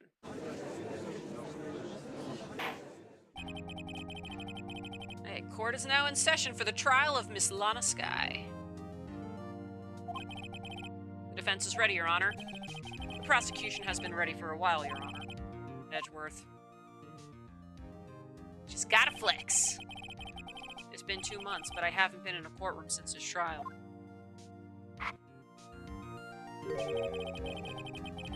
I hope that personal feelings will not be a part of the proceedings today, Mr. Wright. I will choose the path I think is right, regardless of what those around me might say. The judgment to be made here is in our hands, not those of anyone else. Very well, Mr. Edgeworth, your opening statement, please. Chief Prosecutor Lana Sky has committed an unpardonable crime. Not only this, but she was rash enough to commit it in the prosecutor's office lot. Wow, he's much more forceful in person. I suddenly feel like confessing to everything. However, she will now pay for her rashness with her life. There was a witness to her crime. A professional witness. Wait, she'll pay for it with her life? So is she facing the death penalty? I love how all these times it's like we're just fighting to get them off the hook, but they don't tell us like what the possible sentences are. So like what about these other guys? Were they executed or are they just in prison right now? Like from all the other cases. We literally have no idea. Well then, call your first witness, Mr. Edgeworth. The prosecution calls its first witness, Miss Angel Starr, to the stand. Cough up, Queen. You're gonna find out what the fuck that means. You know, I do like her onigiri hat. That is a fun hat. I like that hat. You ordered the caviar lunch, right? Oh, caviar. I've never eaten caviar before. The judge is really wolfing it down. Ah, and for you, I have a fiesta bowl. What the fuck? That just looks like furikake on rice. This is just so bad. This localization, it's like, it's so obvious. It's like, it's types of bento boxes and these other names are insane. They're absolutely insane. They were all banished to the Shadow Realm. Would have been cool to see it, though. Will the witness state her name and profession? Ah, and you, sir. Did you order the fingerprint lunchbox? That's literally just black sesame seeds on rice. It's too early for lunch. Your name and profession, please. Well, Your Honor, how does it taste? So this is why everyone raves about caviar. It's so tasty, it hurts. I always thought caviar would taste like pickled tapioca. No, I never actually had caviar, and now I never will have caviar, because I no longer eat anything that comes from animals. I did have a seaweed caviar once. That was kind of interesting. What the heck does pickled tapioca taste like? Name, profession, now. Yeah, exactly. Yeah, right. She has a donut hat, not an onigiri hat, obviously, because this is the localization. And that thing on her necklace, obviously, that I don't know is some edible flower, and it's not like a sausage cut to look like a little octopus. Obviously, because I mean, actually, no, edible flowers. I don't think Americans would understand that for the most part, even though there are plenty of flowers. Actually, no, that reminds me a little bit. If it was more orange, it would look like this specific type of squash flower. This like this Italian squash flower, and like you can deep fry it, and it's really good. You don't have to deep fry it. I put it on pizza, like in the oven and baked it, and that was also good. But it's very good when it's deep fried. And then you can always make jokes about there being a bug in that one. Anyway, me. The name is Angel Star. Don't go forgetting it. If I find myself running lunch, I find myself running Lunchland these days. Is that what you wanted me to say, Mr. Edgeworth? Very well, witness. Please describe the incident to us. Prosecution will wait. I'm not finished eating. Hurry it up. Very well, Mr. Edgeworth. As you know, we usually call on police to provide a description of the crime. Your Honor, as Mr. Edgeworth has said to the court, I am a professional. Uh-huh. What exactly does that mean? Until 2 years ago, Miss Angel Starr was a special investigator with the police. She was a first-rate homicide detective. All right, now we're getting the lore. What, Miss Starr was a detective? I know who you are. Cough up. Cough up, Queen. Angel Starr, Your Honor. Long time no see. Very well, you may continue with the description, Miss Starr. Just who is this lady? If I might have the court's attention over here. The parking lot at the prosecutor's office is divided into 2 blocks. A block is for the prosecutor's office personnel. B block is for visitors and clients. A chain divider separates the 2 blocks. I suppose that's to keep visitors from taking up prosecutor's spaces, yes? Just ticket them and tow the car! You get money that way. The crime took place by a car in the back of A block in the car's trunk. The killer stabbed the victim with his knife and went to drive the body out. Unfortunately for her, there was a witness, and an arrest was made on the spot. And who was this valiant witness? Why, it was me, Your Honor. Okay, we got floor plans. Witness, did you see the very moment of the crime? Of course, Your Honor. Immediately after that, I apprehended the chief prosecutor. It seems rather cut and dry, doesn't it? Well, Mr. Wright, I can't agree on principle, Your Honor. It seems that some poor losers are unwilling to accept the truth, Your Honor. Shall I proceed to crush what little hope they have remaining? If you can, then give them your worst, Miss Starr. Wait, are they talking about me? Right, witness count! Somehow, I always knew a day like this would come. I was on my way to deliver a lunchbox to my boyfriend. When I sensed something, perhaps it was my finely honed detective's intuition at work. Through the wire fence, I saw the chief prosecutor standing next to a garish car. The chief prosecutor was holding a knife in her right hand. Then she thrust the pointy tip of the knife into Detective Goodman's chest. Bringing a lunchbox to your boyfriend, how touching. As you can see, there is no room for doubt. The key point of your testimony seems to be nothing other than the point of the knife which you saw being stabbed into Detective Goodman. So, how does it feel to be so utterly crushed? I'm still thinking about that. It's merely a flesh wound, Mr. Wright. Okay, you know what? I don't mind the localizers putting a Monty Python reference in here. I don't mind it. I can't be mad. I can't be mad at a Monty Python reference. I can't. I can be mad at everything else, though. This gets a pass. Very well, Mr. Wright. You may cross-examine the witness.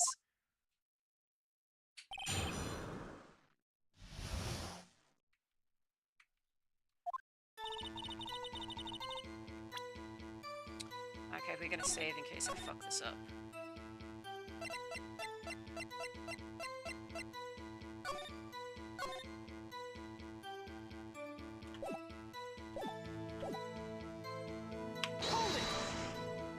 So you were anticipating this crime? So you were in on it?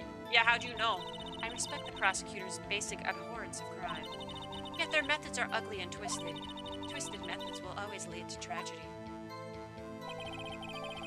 The lunch lady's uniformed opinion is duly noted. Given that they are used to erasing inconvenient evidence at their whim. Killing off a detective that knew too much is merely an extension of that.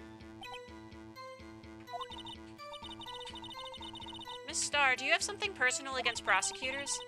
I felt that I had found my dream job when I became an investigator, and if I hadn't been laid off by those prosecutors over there, I'd still be one. Laid off? She was fired. To me, prosecutors are nothing more than worms. That said, I am a pro, as you know. My testimony is unbiased and flawless. What are you talking about? Your testimony's completely biased. You literally just said prosecutors fire you and you're upset with what they do, and now you're saying you're unbiased? Bitch, why are you lying? Very well, you may continue, Miss Starr. I was on my way to deliver a lunchbox to my boyfriend. Yo, which boyfriend? You told us you had more than one. This boyfriend, he's the detective. Not that boyfriend, the security guard. That boyfriend? You have several? Yes, this boyfriend, that boyfriend, and the other boyfriend. Care to join? The yet another boyfriend position is still open for applicants. Man, it's like, I admire the girl bossing, but you're also annoying. I'll stick with the lunches, thanks. Note to self, the judge had to think before replying. The security guard room is in the lot in A block. It's up on the second level, so you can see everything from there. That would be the room with the security sign. Incidentally, did you bring your lunch boxes by car? Since I'm a visitor now, I parked in B block. So she was in B block when she witnessed the crime. When I sensed something, perhaps it was my fondly honed detective's intuition. You sensed something, so you're saying you had a premonition of the murder? It felt like, how would you say? Oh yes. It was like the feeling you get when you view a pumpkin chock full of seeds. I have no idea what that, neither do I. Speaking of a detective's intuition, wasn't the victim Mr. Bruce Goodman also a detective? Yes, well, he was like a young cheese. Young cheese. A pale white cheese, not yet tangy with experience on the streets, a greenhorn. Then I must be hard, yellowed, and sharp as a tack. Yeah, with the odor of an old cheese to match. In any case, there in the lot, I felt something stirring in the back of my mind. Through the wire fence, I saw the chief prosecutor standing next to a garish car. By garish car, you mean? Mr. Edgeworth's car, yes. How do you know it's his car? Why are you not describing just the car first? Incidentally, the knife with which the victim was stabbed was also Mr. Edgeworth's, wasn't it? Indeed, it was. What an odd case this is.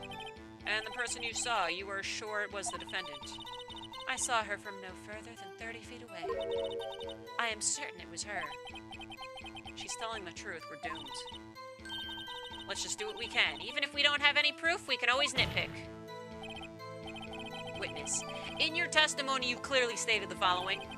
Prosecutors are nothing more than worms, ergo, you are a biased witness. You might want to keep those silly opinions to yourself.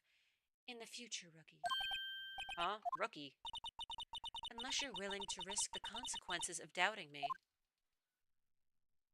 I'll fry you like a fritter, crispy on the outside, chewy on the inside. That was inspiring. I believe I've heard that tagline elsewhere. You could crack plagiarism. I may be relegated to the lowly post of lunch lady, but my instincts are honed. Photograph? You took this? The moment I witnessed the crime, my reflexes took over and snap, I took a picture. In fact, one of my lunch boxes is rigged with a camera. I suppose that's more exciting than just hanging it around your neck. Witness, why am I only seeing this photograph just now? You think I'd show it to you, a prosecutor? Think again. My boyfriend works in the photography division of criminal affairs.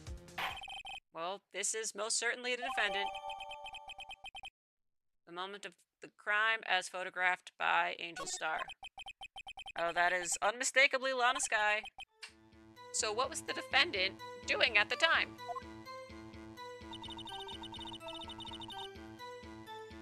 Chief prosecutor was holding a knife in her right hand. Tell me more about this knife that the suspect was carrying. Well, I'd say the blade was about 4 inches long. Is that right, Mr. Edgeworth? It is your knife, after all. Yes, that's about right. Prosecutors are, by nature, well-versed in the location of a man's vital organs. What? Okay, I guess. I'm sure it was easier than boiling an egg for my egg salad, Surprise said. You can't testify as to her ability to kill an egg, I mean person. Perhaps a chicken salad set would have been a better metaphor.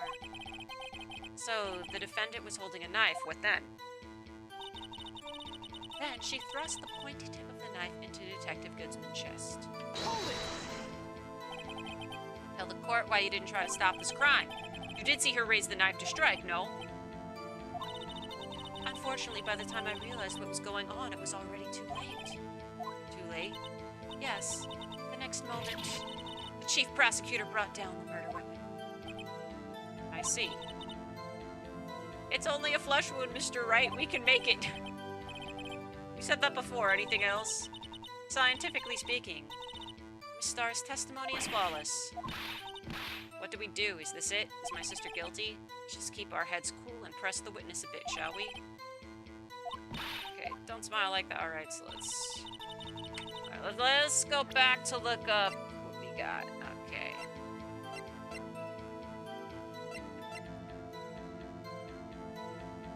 One knife wound.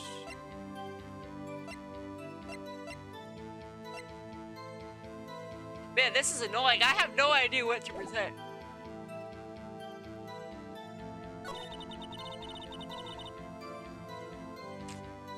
Deliver a lunchbox to your boyfriend. Is there anything we could... Oh, we could mention the phone call. Okay.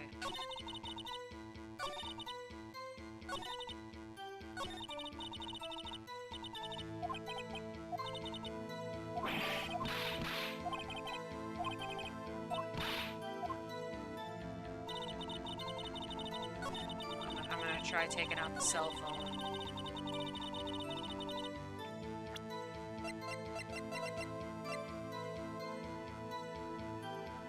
Yeah, 518 made a phone call. Okay.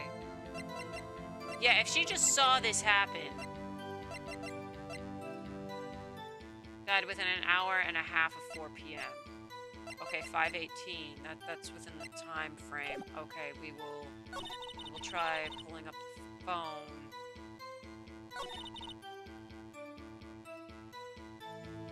She's holding a knife in her right hand. I guess maybe we could try the cell phone here.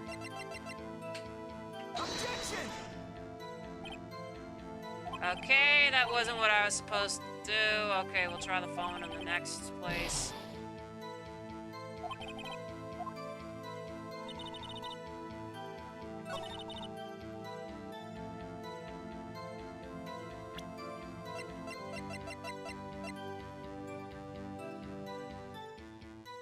Objection! Alright, we fucked that up. I will pull up a little guide for what the fuck we're supposed to be showing here.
present the crime photo to the statement. The chief prosecutor was holding a knife in her right hand. Okay, that's...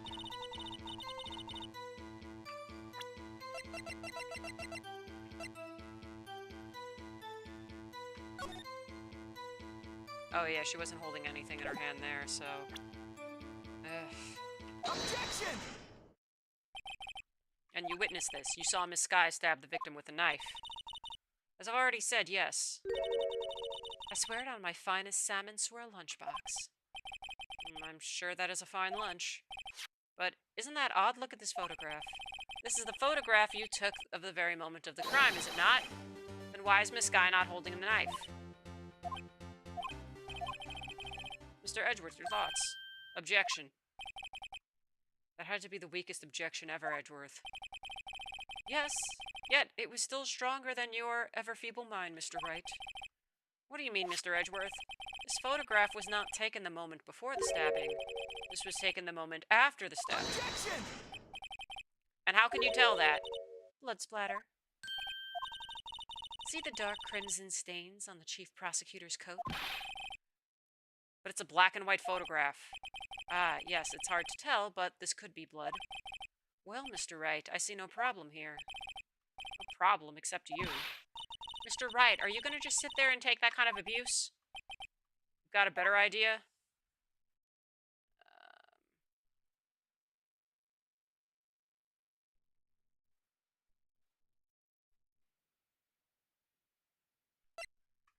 Okay, they said no problem just to get an another lunchbox. There's some achievement. Feeling sad, Mr. Wright? Perhaps a bittersweet first love lunchbox is in order. Okay.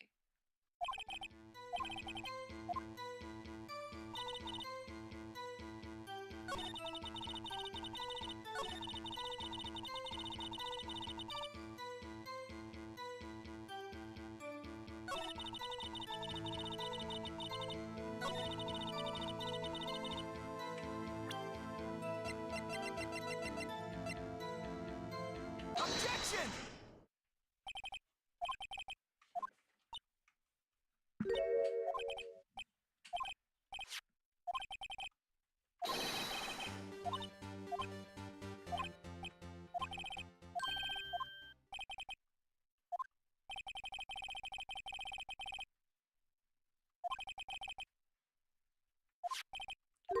Okay, now we just go through this again and then we object.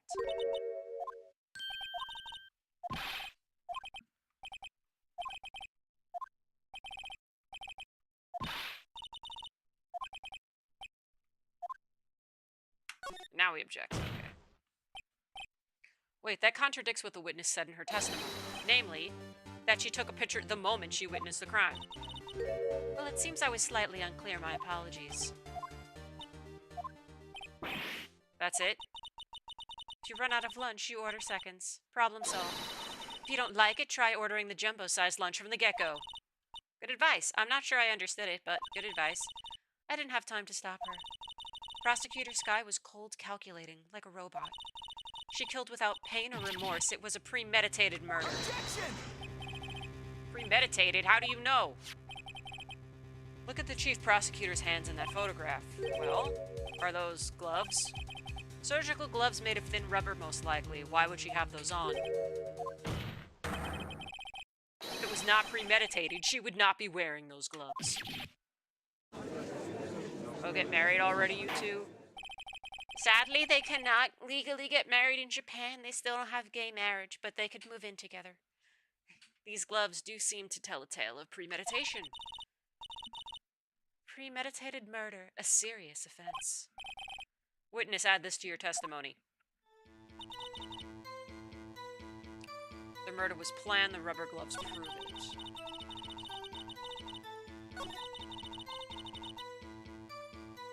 Hold it! What if she was just in the habit of wearing gloves, like driving gloves? The gloves were admitted as evidence when the defendant was arrested. They were rubber gloves of the kind used for autopsies. In other words, when the chief prosecutor came to the crime scene, she came to do murder. It's the only possible conclusion one can make. Everything was planned. It was a premeditated crime. impressive. I'm sorry they took you off the force, Miss Star. This is bad. She's got them thinking this was all planned.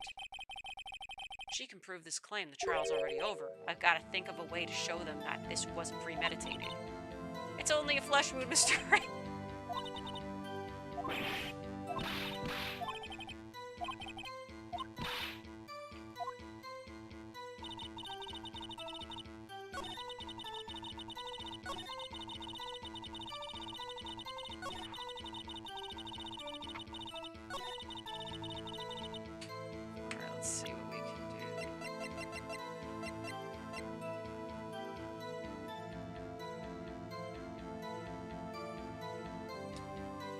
No prints.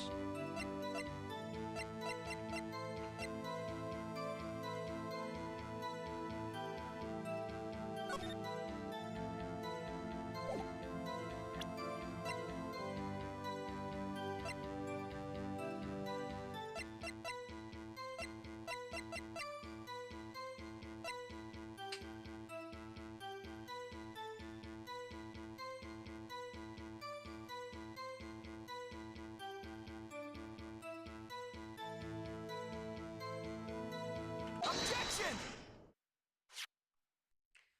Witness, do you know what this is?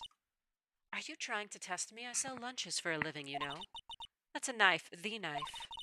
The knife that was in Mr. Edgeworth's trunk. Indeed, it is my knife. What's with this case? The bloody murder. Oh, dang it, I forgot to read that. The defendant is the chief. Okay. Mommy, your prosecutor's bad people. Who was thinking that? Like, what were all these thoughts we just saw? Actually, wait, are there options to... Story mode. Okay, we can't get... Ugh. It's annoying. We can't read the stuff we missed. The defense has a request. We ask that the witness provide an accurate testimony.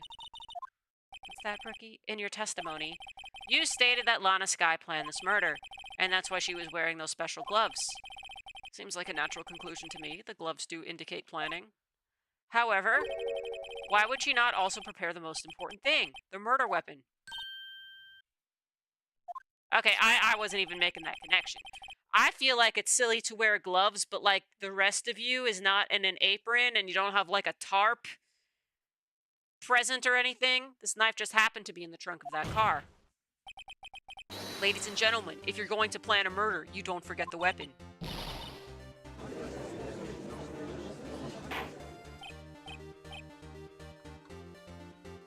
Okay, order. Great, now the tide is turning in our favor. Great show, Mr. Wright. My sister's as good as free. Right. I believe the next lunch you'll be eating is humble pie. What? I hope you weren't deluding yourself into thinking that the tide has turned. Not over such a trifling detail. But this shoots a hole in the whole premeditated theory. Bah. The prosecution could care less if it was premeditated or not. If it was premeditated or not makes a difference! It makes a difference in the specific crime they are charged with. It makes a difference in the sentencing. What is with this this future crime AU where all cases have to be solved in 3 days? The only one who seems to care is that lunch lady over there. Defendant, Lana Skye, murdered a detective with a knife. That is the only thing the prosecution needed to prove, nothing else. Very good, Mr. Prosecutor. I suppose you think you're clever now. But you know as well as I do that she planned on killing him. It was planned. If it wasn't, why would she have been wearing... I believe I'd like to hear your testimony again. How the turns have tabled. I love that phrase. Witness, please tell us only what you saw, not what you thought. How dare you? My powers of deduction are not to be underestimated. Really now?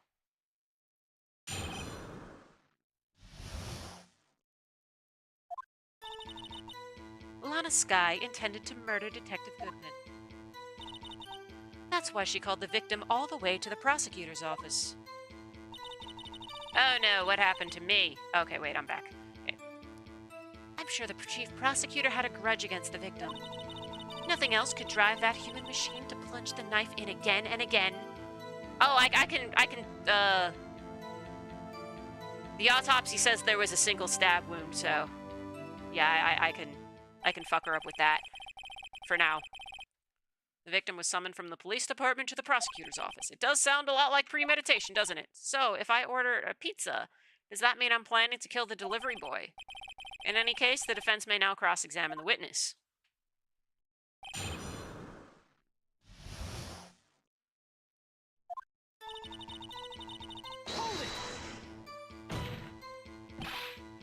You said that, but you haven't told us how you know.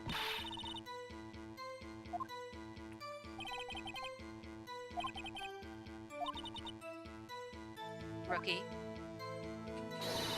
Never interrupt a storyteller. It's like pulling a bun out of the oven half-baked. Something's half-baked here, all right. It's you. Try not to confuse the defense witness. They're not very quick on their feet. Now, why did you believe the suspect had intentions to murder the victim? Her actions speak for themselves. That's why she called the victim all... Yep. No. You have no proof that Miss Sky called him there. You have no proof that she didn't. Well, if nobody has proof, we can't assume she called him there. Mr. Edgeworth, thoughts? There is no record of a call made on the defendant, Miss Lana Sky's phone. She might have written him a letter. Come on, you could have tried public phone first, at least. In any case, the victim came to the prosecutor's office where he was murdered. I'm sure he had a reason to be there. Witness? Why do you think it was the suspect who summoned the victim that day? I'm sure the chief prosecutor had a grudge against the victim. Tell us what the grudge was, please. What kind of grudge? Yeah. Well, I wouldn't know that. Of course you don't. That's because she didn't have a grudge. Rookie. I have a lunchbox here. Now, what's inside? Yo, is this Schrodinger's lunchbox?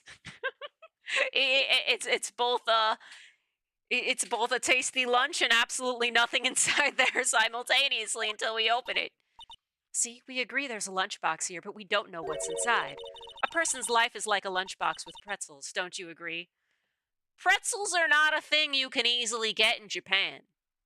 I know, because when I was in the hospital in Japan, I really wanted pretzels because, yeah, there wasn't a lot I could eat. It was digestive related, long story. And yeah, my friend had to go to like a specialty store to find me these pretzels that were like imported from Germany. Pretzels are not a thing you can easily get there. They're not. Man, like never. Yeah, they got me cranberry juice too because that's like also not a normal thing in Japan. It's just man, like it really made me miss my American sick people food, which would be yeah, like saltine crackers. That wasn't anything I was able to have. Saltine crackers, just basic bread, because well, I mean, they do have bread there, but their bread's not vegan for the most part. So why am I not? Just fix my camera. Okay. Let's see. How has this witness not in contempt of court for flat out saying statements she doesn't even know are true or not? Okay, a lot of people in this series have not been held in contempt for things that they should be held in contempt for. I mean, I guess the judge is very happy with the lunchbox she gave him. Yeah, but anyway, yeah, you cannot easily get pretzels in Japan, so if you are a pretzel lover and you're going to Japan, I would suggest bringing them with you, because they're not easy to find. I get it, that's why my lunch was so salty. This judge isn't very good with metaphors. Maybe they meant melon pan, but thought it wouldn't translate to English. Maybe. I wonder... That's more of a sweet thing. Who the heck knows? The suspect had a grudge against Detective Goodman. Will you tell us your basis for thinking this? It's simple. Nothing else could drive that human machine to plunge the knife in again and again. Okay, I'm not even gonna bother pressing this. I'm just gonna throw this here. One knife wound. Present. You say she stabbed him again and again. But you couldn't have witnessed that. Are you testing me? Then I'll test you. With my moss surprise. Okay, is that moss or is that seaweed? What the... I feel like that's supposed to be a type of seaweed. I'm afraid the moss is growing under our feet as we wait, Miss Starr. What do you mean? I shouldn't have to explain this, but take a look. The autopsy report states that death was due to a loss of blood from one stab wound. Aha, you're right. Good show, Mr. Edgeworth. What a hunk. He's my hero, really. I mean, I could tell this girl has a crush on Edgeworth, a little bit of a crush. I hate to break it to you, but the man is gay. The man's gay. The man's gay. So, like, even if you were of age, you would have absolutely no hope because you're not Phoenix. What about my objection? No one noticed. Well, witness. You got the crime scene set, right? Okay, that's interesting. There's a fork. Okay. Oh, thanks. I always believed that no one could ever mistake ketchup for blood, but now I realize that such mistakes are possible. So, you're saying you mistook something for blood? When she lifted her knife, I thought I saw blood at her breast. Splattered blood from her victim. That's why I thought she must have stabbed him at least twice. Then tell us what you saw that you thought was blood. Testify. Her red muffler looked like blood to me. That's how ghastly the whole scene was. Her red muffler. Yes, like a scarf. The chief prosecutor always wears one around her neck. She can be easily hanged at a moment's notice, I suppose. She's right. This guy was wearing a red scarf, wasn't she? Wait, isn't it odd that you mistook that for splattered blood? Well, people often mistake my beard for a bib. A judge with a bib, that's why this place feels so much like kindergarten sometimes. Actually, I do think I saw some traces of blood on her chest. However, the autopsy report is clear on this matter. There was only one knife wound. Apparently, Miss Starr isn't entirely sure of her own testimony. Mr. Wright, this is our chance. Chance for what, I wonder? Miss Starr has turned out to be as short-tempered as she looked when we met her. Challenging her abilities as a detective really set her off. The short wit burns out the fastest. It's a scientific fact. It depends on the width of the candle. It's not the length of the wick, but how big the candle is. So, like, you could have a short candle that's really, really fat in, like, a container, and that will take longer to burn than a tall, skinny candle. You gotta get your facts straight, science girl. See, I wonder, wouldn't it depend on the size of the candle? Yeah, exactly! I mean, add more wax and even a really short wick will burn longer. Okay, I just called this out before. Obviously, more scientific testing is required. Lana Skye intended to murder. Okay, let's see. That's why she called the victim. Let's look over here.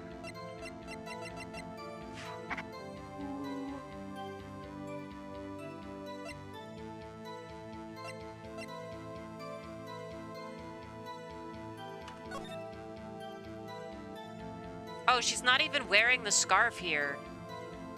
Yeah, she's not wearing the scarf here. Okay, let's try to figure out a place where I can throw that. Okay.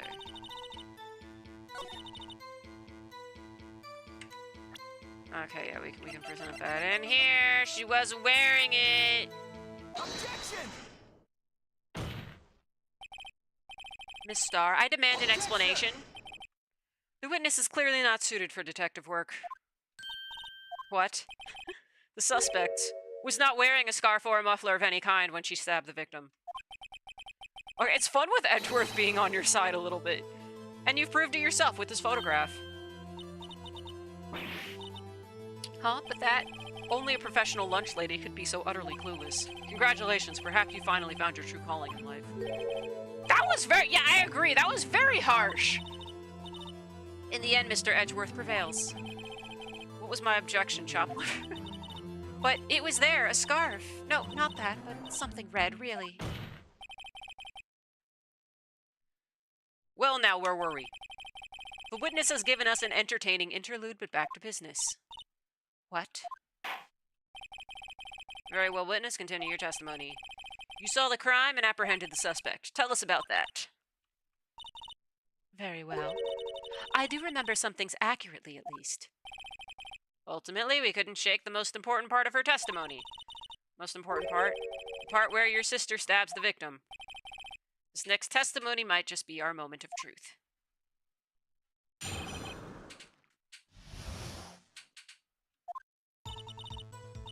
After the murder, the suspect attempted to run behind a partition off to her side. I quickly caught her, explained her rights to her, and arrested her on the spot. Yes, when I arrested her, she mentioned the muffler. That's what had me confused in my earlier testimony. The chief prosecutor made to escape, but against Angel's star, resistance is futile.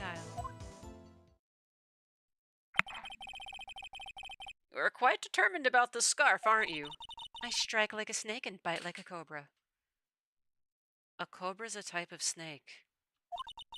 That's me, Angel Star. That wasn't a very good metaphor. First of all, a cobra is a kind of snake. Don't bother me with details unless you want to get bitten. No thanks. Note to self, Mr. Wright is weak against poisonous snake bites.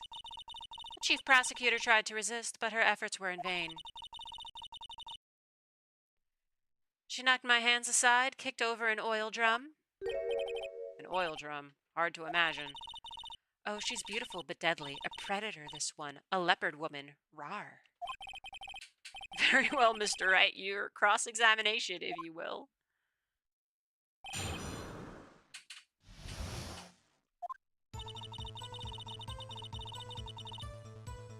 Hold it. So, where is this partition on the floor plans? I'm sure she means this wall next to the car. That's right. There was a wall there about 6 feet high. She was obviously trying to hide herself. Quite a natural thing for a criminal to do. And what did you do then? I quickly caught her, explained her rights to her, and arrested her on the spot. You say quickly, were you close to the suspect? As I just said, I was only 30 feet away from her the whole time. But wasn't there a fence between you? Yeah, press her. I'd like to see this on the floor plans just to be safe. The Lunchland car was... Oh, I should have checked the guide. Maybe she would have shown a lunchbox if I didn't press her. She was a visitor, thus she was parked in B block. So you witnessed the murder from here. That would make it about 30 feet from the car, yes? Is that correct, Miss Starr? Yes, that's right. But there was a chain-link fence in front of you. I went over it, of course. Amazing! The cough-up queen, lunch lady, athlete indeed. It would have taken her a little time to climb over the fence. She couldn't have gotten to my sister that fast. Yeah, that fence was about 9 feet high, too. So how did Miss Sky not get away?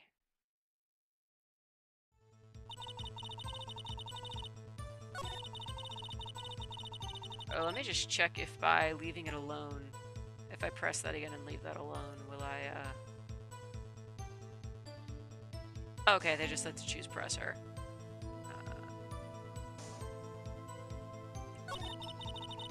Yes, when I arrested her, she mentioned the muffler. That's fucking weird. She mentioned the muffler? What exactly did she say? If I remembered exactly, I would have told you in my testimony. Anyway, all I heard her say was the word muffler. Just that one word. So what you heard wasn't the suspect talking to you, but to someone else. Yes, the chief prosecutor was talking on her phone. Her phone? She can't mean... By phone, do you mean the cell phone discovered at the crime scene? Yes, ultimately. Ultimately? My memory... It's like a salmon heading upstream, you see. No, the court doesn't see, Miss Starr. The chief prosecutor first attempted to use the phone hanging on the wall. On the wall? How the fuck could you see that? She's behind the wall. That's right. Near the car, there was an emergency phone on the wall. Apparently, it was out of order. And so she used her cell phone. Indeed, the emergency phone was out of order that day. Good witnessing, witness. Good witnessing? Whatever happened to good testifying? You should, of course, add this to your testimony. The things I do to please this rookie defense attorney.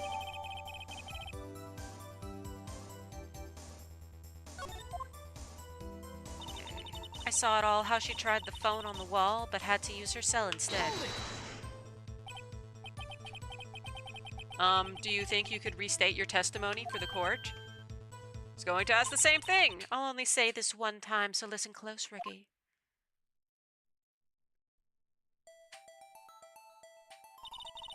The chief prosecutor stabbed the victim and ran behind the partition. Then she picked up the emergency phone on the wall, but it was out of order. So she pulled her own cell phone out of her pocket. How the fuck? You didn't see any of this! She's behind a fucking wall! And during that time, you climbed over the chain link fence. Then, when I boldly grabbed her arm, the chief prosecutor hung up her phone. And you saw her doing this. What is it, Mr. Wright?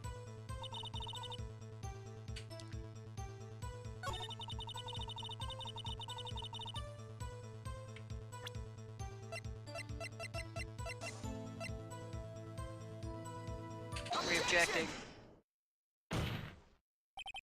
Miss Starr, I have to conclude that you have a personal grudge against Miss Lana Skye. Objection! The witness is a former detective. Her testimony is unmarred by personal bias.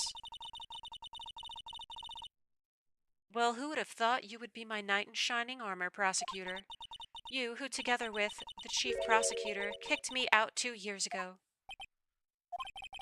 Well, Miss Starr, this is a fatal contradiction with your testimony. How do you explain this? I don't know what you're talking about. Mess with me, and I'll make you cough it all up. Ahem, let's look at the floor plans. You said you witnessed the crime from this point. However, if that's true, you couldn't possibly have seen Miss Skye making that phone call. I believe you see what I'm getting at. That emergency phone was on the back side of this partition. If indeed you were in B block, you couldn't have seen it.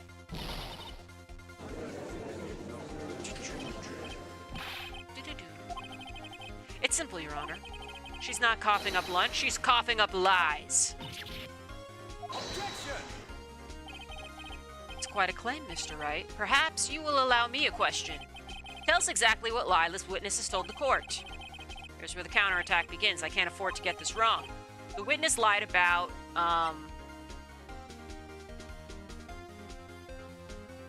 okay, where she saw it is probably the lie.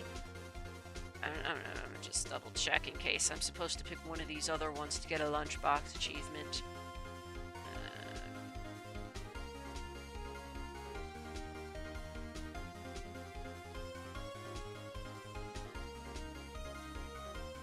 Okay, I gotta pick a couple things to, I gotta lose some health and pick some wrong things to get more lunchboxes. Okay, so let's see what she saw. She lied about what she saw, in other words. She didn't see Miss Skye using that emergency phone. It does seem hard to imagine how she could have. Very logical. What's the matter, Star? Cat got your lunchbox. Mr. Wright, I hate to bother you while you're celebrating your victory, but why would Miss Star lie like that? I mean, we got a photo. Why would she say that my sister had tried to use the phone but failed? Doesn't make any sense. Why lie about something so insignificant? Oh, dang, she's right. I mean, maybe she really did see her try to use the emergency phone. I see no room for doubt here. You ordered the patouille on rice, right? Oh, yeah, I think... Right, watermelon rind. I heard that's a thing they do in Japan, like pickled watermelon rind. I've never tried that. Mr. Right, and I thought you had something there. One more try. Have you ever heard of a rabbit coughing up a hairball? Do they do that? No, they don't. Rabbits don't cough up. They cannot vomit.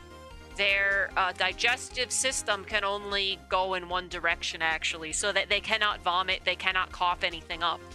But if they are not, like, properly groomed, what happens is a lot of the fur gets in their poop, and that can cause digestion problems. So, like, they can have multiple poops that are stuck together, and it can kind of look like a beaded necklace. That's bad, that's not good. So, you gotta groom the rabbits, but bunnies don't always like being brushed.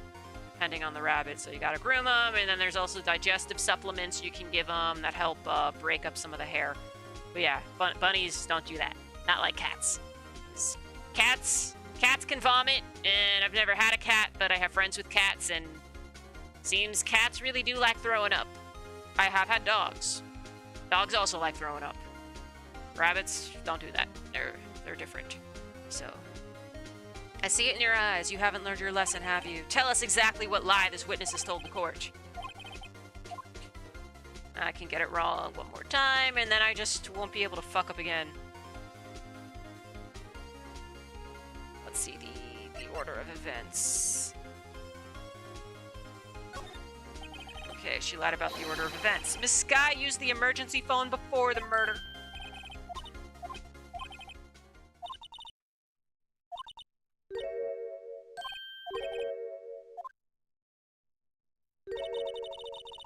You ordered the orange peel lunchbox, right? I guess that teaches me not to get excited before the evidence.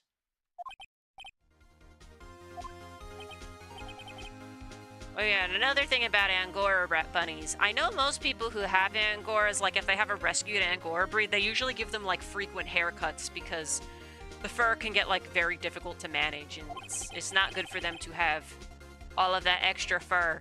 I need extra grooming and stuff.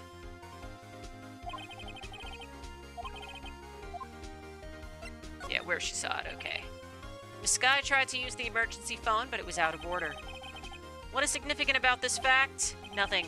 Therefore, it would be pointless for Miss Star to lie about it. Pointless to lie, I see. But say the witness did actually see Miss Sky using the emergency phone. It would mean Miss Star witnessed the crime from a different location.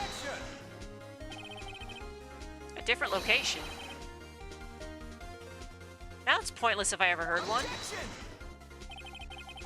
Before you call my lie pointless, at least let me tell it. Let me ask a question to our clever wordsmith, Mr. Wright. Just where was the witness when she saw the crime? All the testimony we've heard until now points in one direction. The place from where Miss Star witnessed the crime.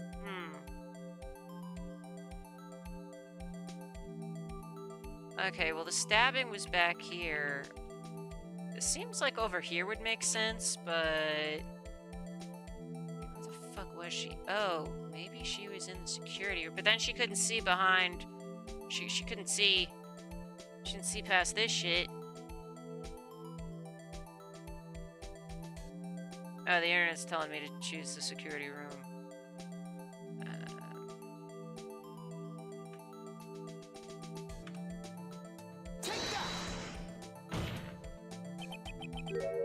This is the only place where she could have been. The security guard room. Indeed, the security room in the underground parking lot is well positioned. It's built on the second floor, so you can see the entire lot. She would have been able to see the emergency phone from there. But why there? There are many other places where she could have seen the phone. Not in this case, Your Honor. The witness, not being part of the prosecutor's office, couldn't park in A block. The only place where she could have seen the crime and the back of the partition is here. I remember in your testimony you said you brought a lunch to your boyfriend in the security guard room, yes? Well, Miss Star? How many years have I been getting the better of men? To think that the tables could be turned. Today a man has got the better of Angel Star.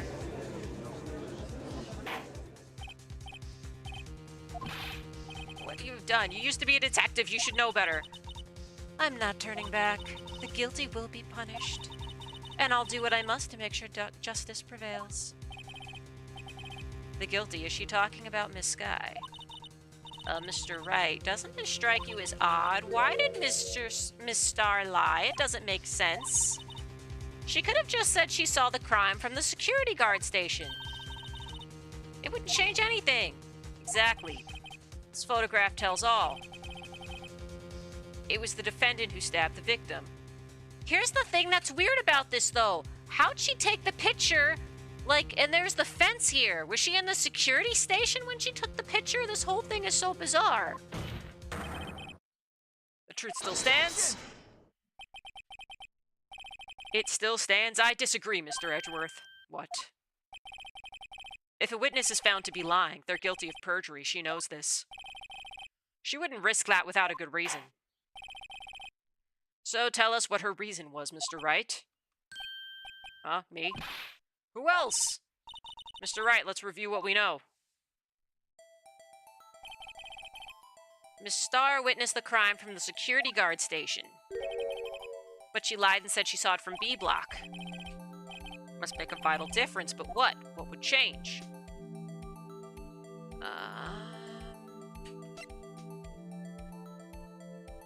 It's either the first one or the second one. I cannot risk this, so I'm cheating right now. It's okay, my health will reload for the next day. Oh, why is my phone's behaving weird. Show me where's my walkthrough at? Okay.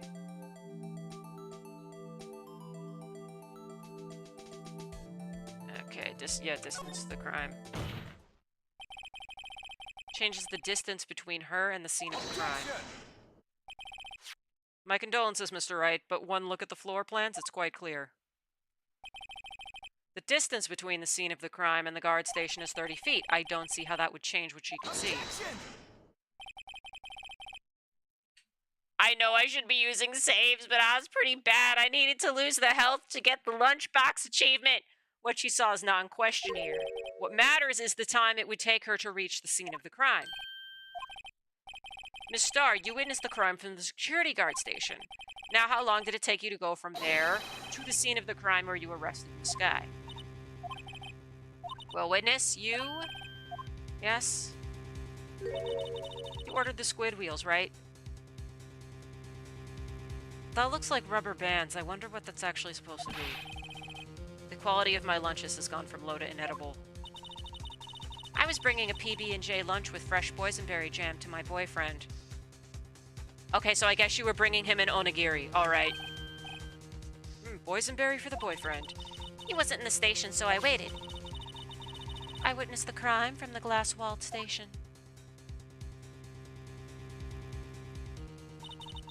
And before I knew what I was doing, I found myself running towards the scene. But the door was locked. I couldn't open it.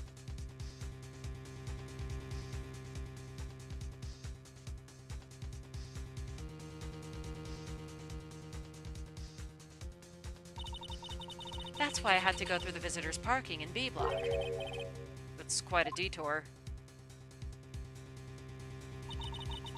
It probably took me at least 5 minutes to get to the scene of the crime. 5 minutes? This changes things considerably. But it was that woman over there in the defendant's chair who stabbed him. I know it. I have photographic evidence. I swear it. I swear it on my finest plastic spork. You have a point, and the spork is a wonderful invention. Would you like another caviar lunch? Absolutely. Mr. Wright, you have to do something. Do you have any evidence to stop this?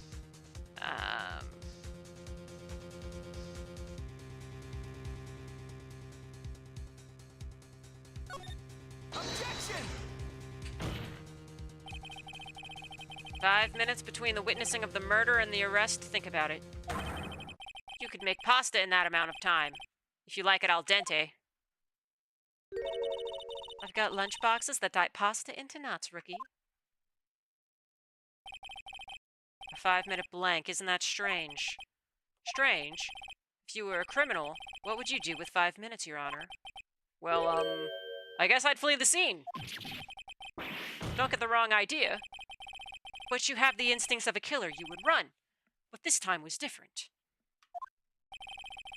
Miss Sky dawdled at the scene of the crime. She even had her picture taken.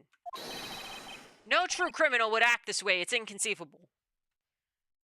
This is some bullshit. Different people act different ways.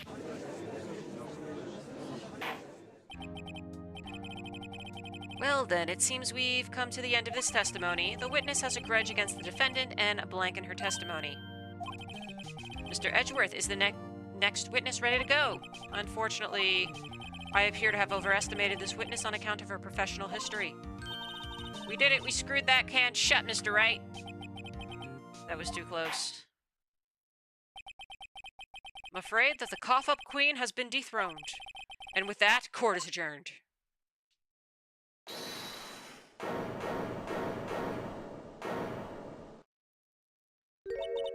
Mr. Edgeworth, you ordered the squid wheels, right? That's the one she tried to foist off on me. I prefer not to take the defense team's leftovers. Anything else to say? I might be able to save you. I have decisive evidence. What was that? Is this another one of her trick lunchboxes? My apologies, but we have no further questions to ask of you, Miss Starr. Is this your jumbo lunchbox? Woohoo! A triple-decker!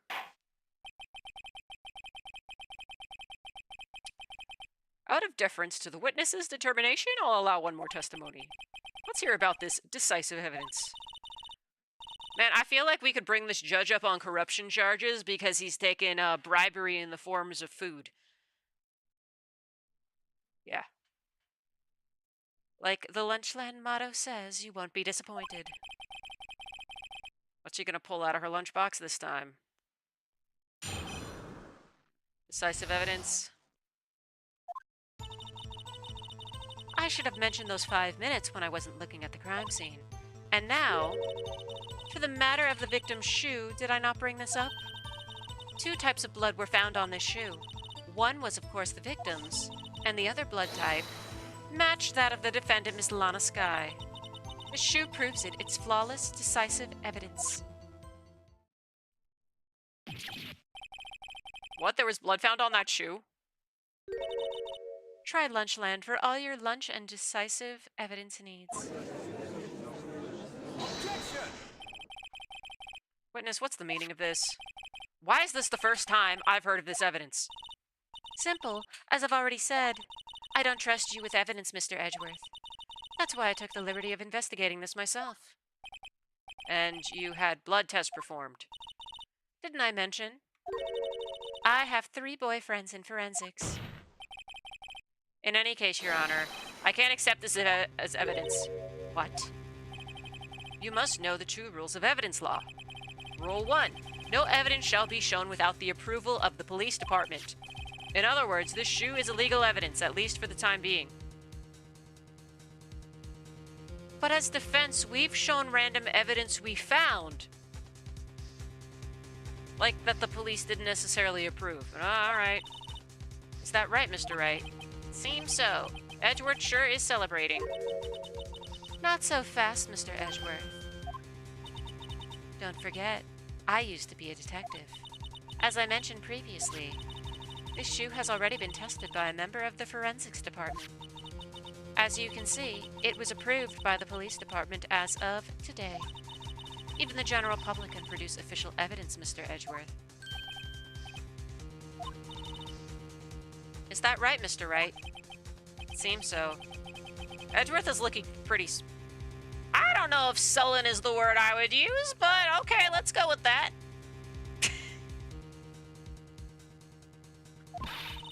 You could at least study some evidence law, really. The prosecution's complaints notwithstanding, it appears that this evidence satisfies the first rule of evidence law. However, it seems you have yet another count against you, witness.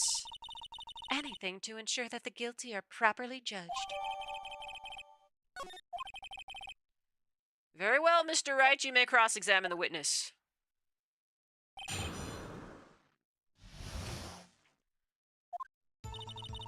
I should have mentioned those 5 minutes when I wasn't looking at the crime scene. Hold it! Why'd you lie about those 5 minutes?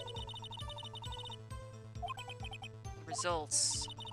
How many times do I have to say this? I saw the chief prosecutor stab the victim before my very own eyes.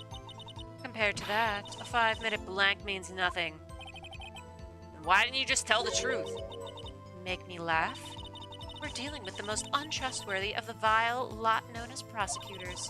Falsified evidence, arranged testimonies, erasing and manipulating evidence. When you fight monsters, you need to use every trick in the book.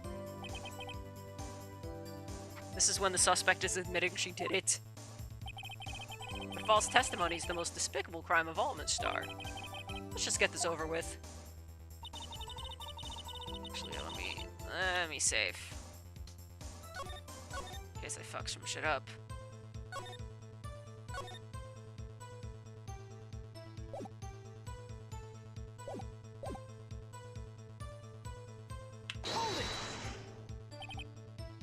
And you found the shoe at the scene of the crime.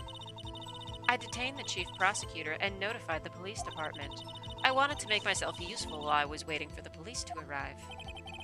So like an ill-trained pooch, you snuck off with a shoe. I was afraid someone would erase the chief prosecutor's crime. This shoe is my secret weapon if that should happen. See this fashionable basket I have here? It carries more than lunchboxes, gentlemen. I'm happy for you and your lunchbox bag, really. In any case, you removed valuable evidence from the scene of the crime. Now, tell us what you did next. 2 types of blood were found on the shoe. One was, of course, the victim's. So you brought it to the forensics department. If you're going to submit something as evidence in court, you need it approved. To do that, evidence must be analyzed by a forensics expert. And she got away with her little coup because she used to be a detective. She does appear to have bloodstains on it. Well, the man was stabbed after all. And that blood belonged to the victim, Detective Goodman. As I said, there were 2 types of blood found on the shoe.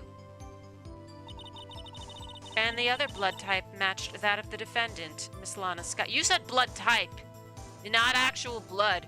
Are we so far in the past that DNA is not common?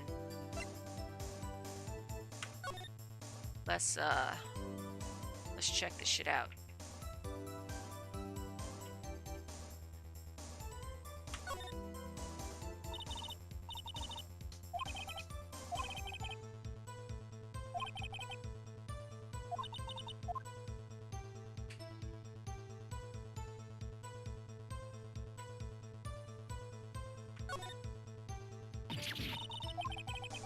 Soul issues. Okay, he must have stepped in a puddle of his own blood. All this blood, it's horrible. This blood might be an important clue.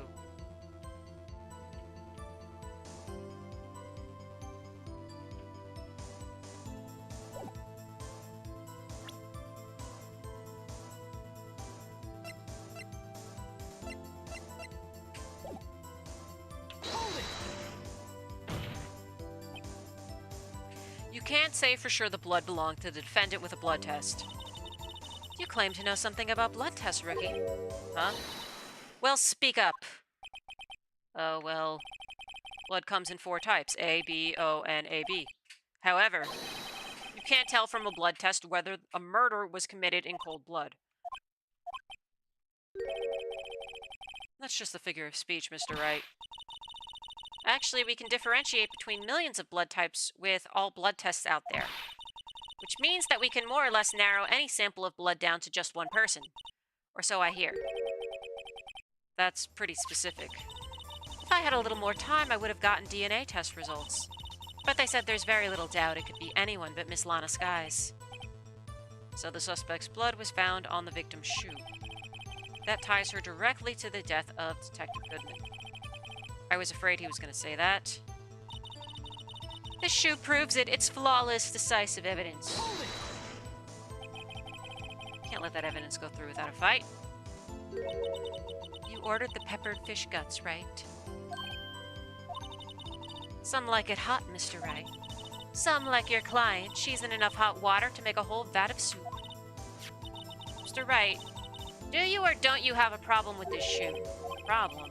This is critical. Is there a problem with the victim's shoe? I mean, blood being on the bottom and blood being on the top, that's kind of, it's a little bit weird. I'm not imagining things. I'd say there's one critical problem with this evidence. A clear contradiction. That gleam in your eyes, you're still young, rookie. I'd give you a peppered fish gut now. But you couldn't take the heat, could you? Let's hear what Mr. Wright has to say. What is contradictory about the victim's shoe? Show us the problem with this evidence. Let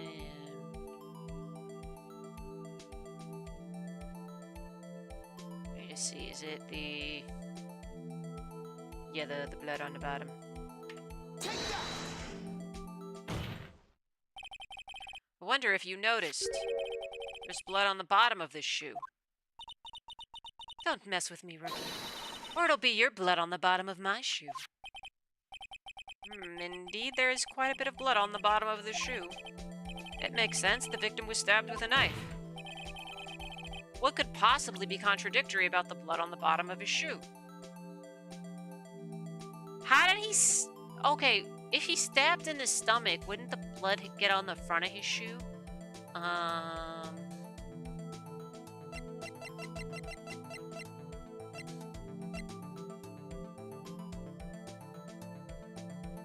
Oh, he would have had to step in it, and there's no blood on the bottom. So I was cheating just now. Take that! The problem lies in the footprint. The footprint. Note that the bottom of the victim's shoe is covered in blood. Then, isn't it strange? Why weren't any bloody footprints found by the scene of the crime?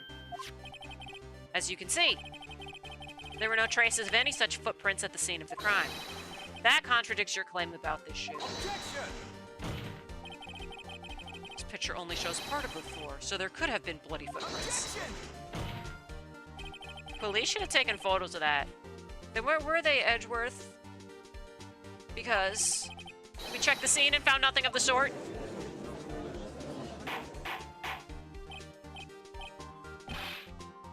Well, witness? What? Great going, Mr. Wright, but... It's true that the lack of a footprint is a contradiction, but... Then we have to ask why there wasn't a footprint. Oh, that's true. There has to be a reason why there wasn't a footprint. Think, Mr. Wright, think! Hey, I don't know why it's not there. I'm just good at finding contradictions. What? It's in the trunk of the car, maybe.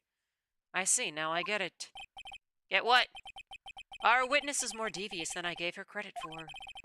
We were hoodwinked to the very end. But she slipped. There is one vital hint to the truth in her testimony. What are you talking about? Think back to when she told us about apprehending the suspect.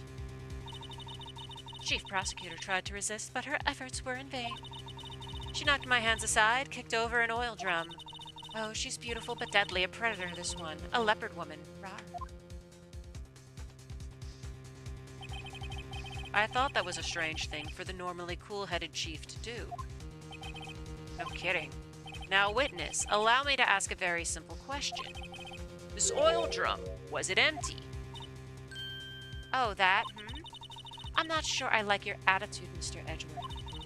Though apparently you're not the slowest conveyor belt in the lunchbox factory. Was the oil drum empty? The oil drum kicked over by the chief prosecutor was brimming with water. Water? What does that mean? Still don't get it, Mr. Wright. Do you want to know the reason she knocked it over? The real reason? You don't mean... Yes, the suspect knocked over that oil drum for one reason and one reason alone. To erase the bloodstains that would become evidence against her.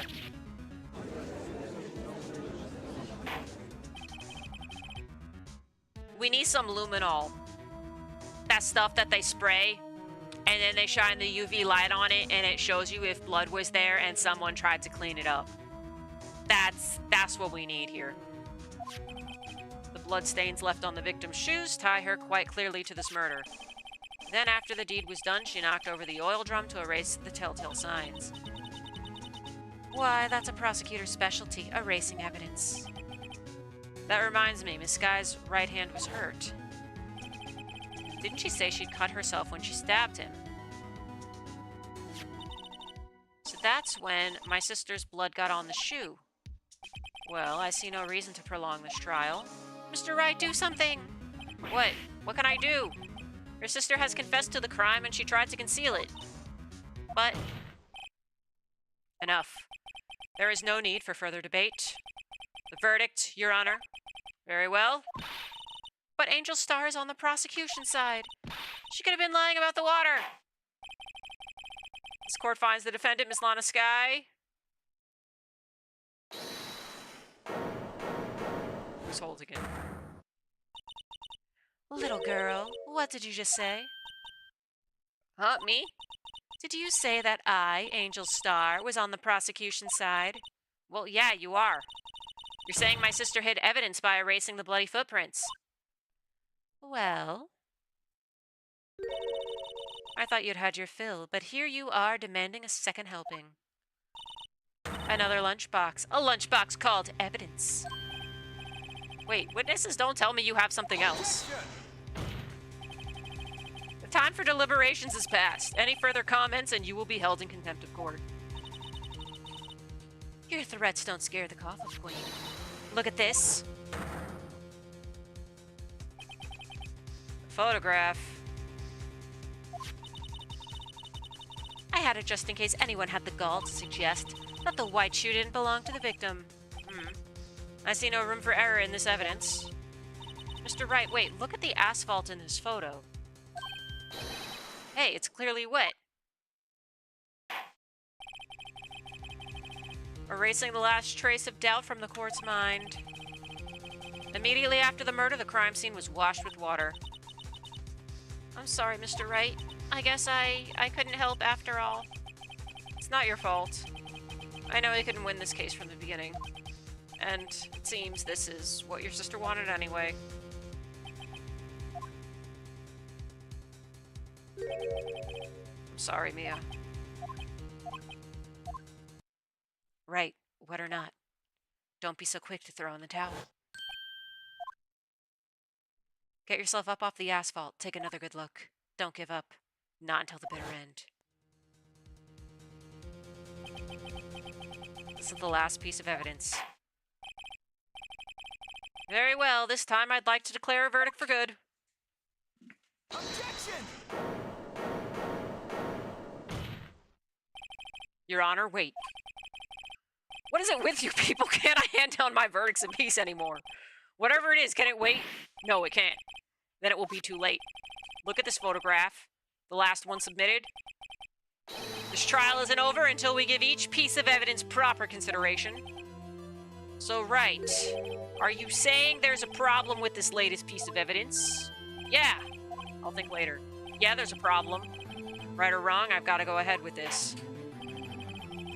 I suppose we've come this far. We should give every claim a fair shake. Very well, Mr. Wright.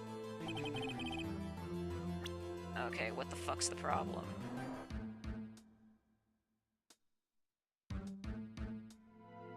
What the fuck is that? There's a thing in the exhaust pipe. I mean, they said he was stabbed in the stomach, and that does not appear to be the stomach.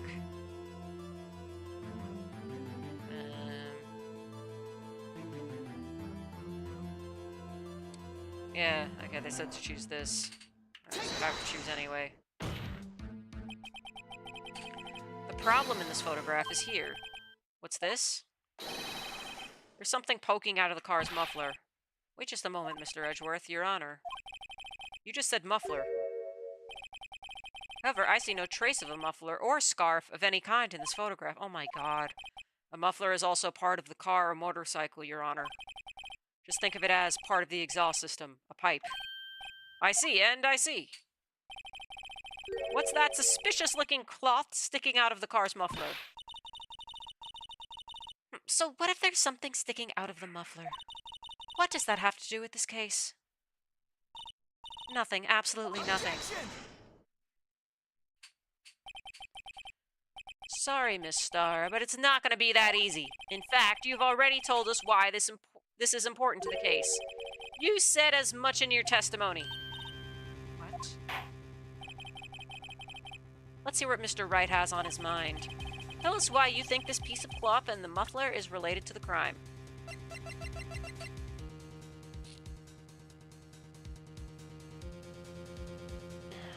Yeah. That was what she said on the phone.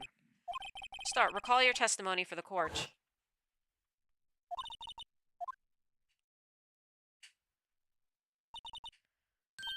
Muffler.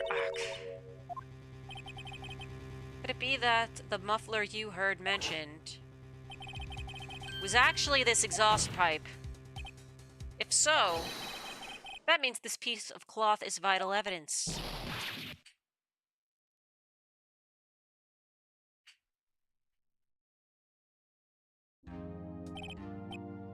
Well, it seems we will have to suspend the proceedings. Suspend. I find myself wondering about that piece of cloth. If we leave any question unanswered here, we do a disservice to the law. Have the car at the crime scene inspected at once and bring me that cloth. The verdict will wait until after we've seen all the evidence. Agreed? I suppose so. We made it. Okay. This court will adjourn for a 30-minute recess. It's lunchtime after all. He's still hungry? All right. So I know this is a long one, so I think we will save here and we will continue this next time. Thank you, everybody, for watching. Just beat these games. I'm on the Apollo Justice ones now. Yeah, so this is the last one here. I will be going through the whole series. So, yes. This is... I don't even remember anything about this case, and I do not remember how far I got into this case when I was playing this on DS years ago. So, anyway, thank you, everybody, for watching.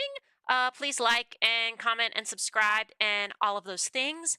And, okay, tomorrow I will be on break, but Thursday and Friday I will be playing Final Fantasy VIII. Maybe I will finish it, or at least get to Disc 4. So I'll be playing Final Fantasy VIII, and then I will be back continuing with this. So again, thank you everybody so much for watching. Have a wonderful evening, or afternoon, or morning, wherever you are watching from.